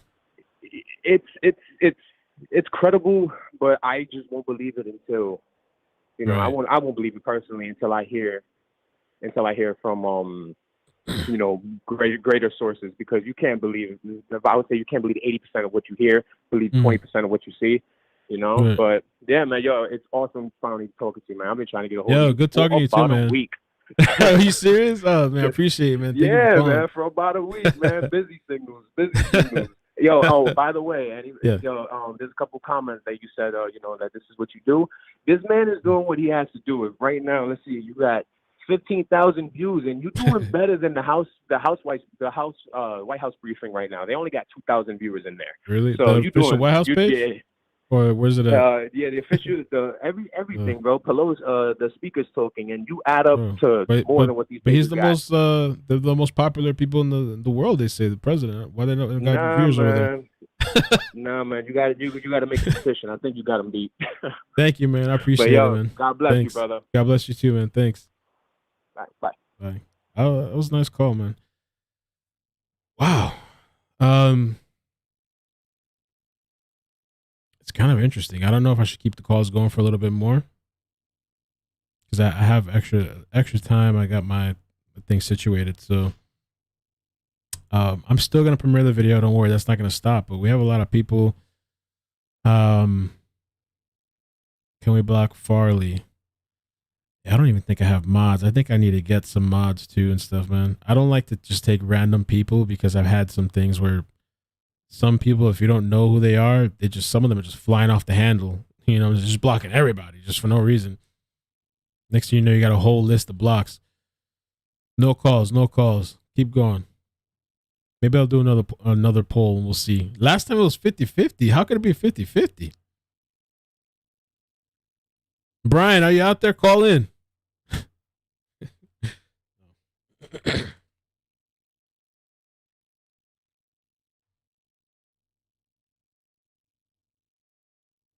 So I'm gonna put a poll there. Calls, or if I do calls, I'll take a couple more. Oh, Katrina's there.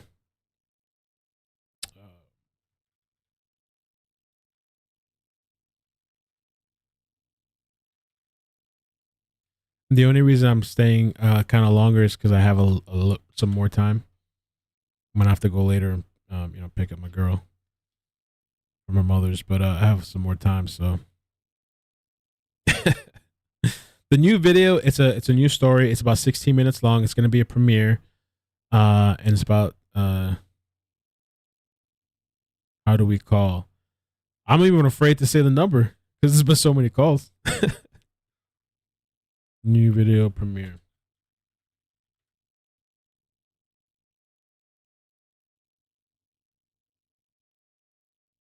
Okay, so I'm running a little poll. I'm going to get the super chats real quick. I'm kind of checking for updates too. There really hasn't been too much trickling in. Besides, we saw this here. There was the Mexico supposed sighting. I saw something else here too. Refresh this.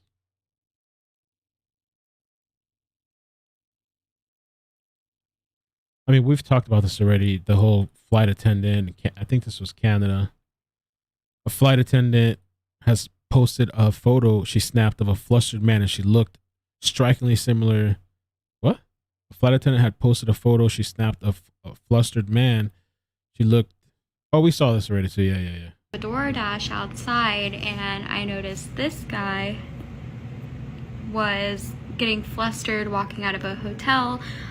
He got back into his car and drove off with another guy. And I went downstairs to let the hotel know, and they said that he didn't know where he was going and he had the wrong hotel. And I'm just trying to figure out if this looks like him or if I just fell too far down the rabbit hole. I mean, you can see the dip in his mustache like right here. Start playing music. Let's take a quick. Oh, and so I put the links in the description, okay? This is Anthony. He's been a subscriber for a while, I think. And he was in, I don't want to put, intentionally put the license plate. But he thought he spotted Brian. And so I put the links in the description if you want to look at it. I don't know. Like I said, every person now is some sort of suspect. Let me show you this still image right here.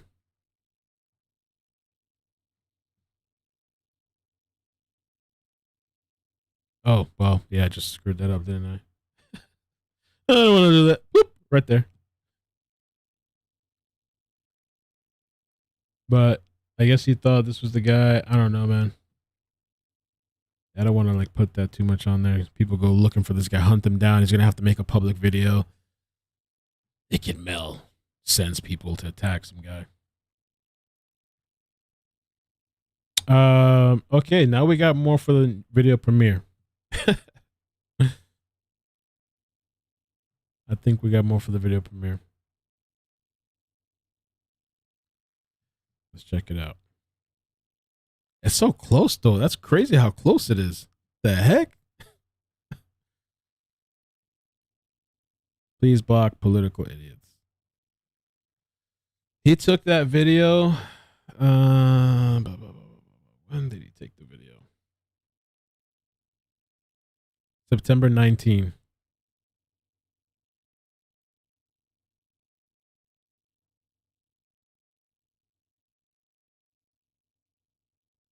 It's so crazy how mixed of an audience it is. I don't know. I really don't want to put this out there like that. It's very, very highly unconfirmed. This is just him seeing something. Please don't go stating things as a fact. He said he reported it, so you gotta be really careful. If I was bald, I'd get a wig. I'd put some Rogaine on. There's things you could roll on your head right now. I'd start rolling something on my head. Invest in something, man, just to be, Let's check out. Okay, I think maybe we'll do the video. It's about a missing person that was identified. So I think what we'll do, and I can come back later. We can probably come back later tonight. Let me see if there's anything else. I bet you as soon as I get off, something happens.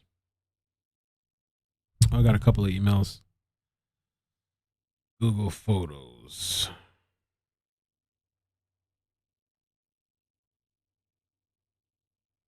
Come on. URL didn't work. The hacker's trying to hack me.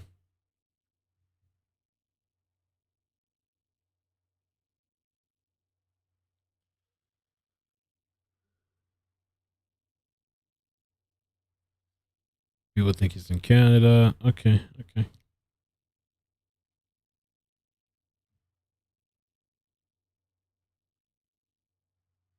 I don't know. What do you guys want to do? I guess we should do the video. Can you see my analytics? Oh my god. What do you guys want to do? Slow mode. We're already on slow mode. I could slow it more. Jelani Day is what I'm talking about, guys. Jelani Day. It's a premiere. It's about 16 minutes long. Because I cover missing people as well. You know, I mean, she was missing. That's what I mostly do. I do a lot of other crime stories as well. Lately, what I've been doing is when I say new video, meaning we're gonna end the live stream, I want to move you guys over to another place.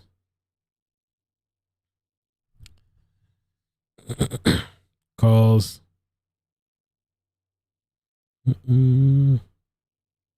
Thanks.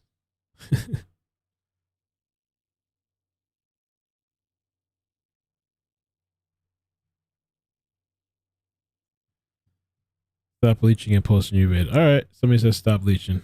I am leeching a little bit. All right. Let's move over then. Let's move over. Let's do it. I thought it was Friday. You know, it's Friday, so it's kind of nice. Hang out. All right.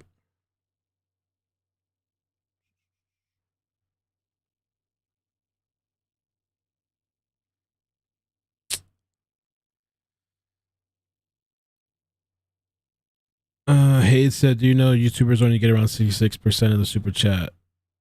The more you know. Thanks for the super chat. Hayes says, this guy looks like he stayed at Motel 6 last night. Hayes said the best caller was from NYC. I like this call a lot too. And the hacker. Mountain Kaya, great show. Thank you. Farley Burge. One theory that's going around is that Brian's dad was sleeping with. Oh Lord, no, I didn't want to say this stuff. That's just no. I don't know. I don't even know that I want to say that. That's just too. Thank you though, man.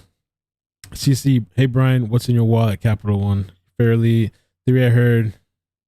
Yeah, no, I'm not gonna start saying all that. You're kind of wilding out. I think you're just trolling. But thanks for the super chat. Okay, can we block Farley? Oh, I'm just catching up now. Now I see what's going on. Yeah, we should block him. That's a weird way. It seems like trolling, but it's just crazy. Natalie, this is my first time here. I gotta say, this honestly makes me feel a tiny bit safer knowing all of you are out there gonna find my killer. What? All of you out there gonna find my killer. Thanks for the super chat. Chris, stepdad started that fire. He made the cross. All right, yeah, let's just go to the new premiere, man. Let's move it over. So, boom, boom, boom. Yo, thank you guys again for coming through. Come over. We're gonna chill over there for a little bit. And I stayed up pretty late last night. Give some attention to this guy. Set the premiere. Okay. And who knows, maybe we'll be back later. I'll be tuning in and following updates with whatever comes out. Add to redirect. When you go over to the new video, you have to hit like again, please, if you guys wouldn't mind. When I end this, wait like 20 seconds, 30 seconds. It's going to move you over, okay? Thank you so much. Love you guys. Take care. Peace. We'll go over there. Go over.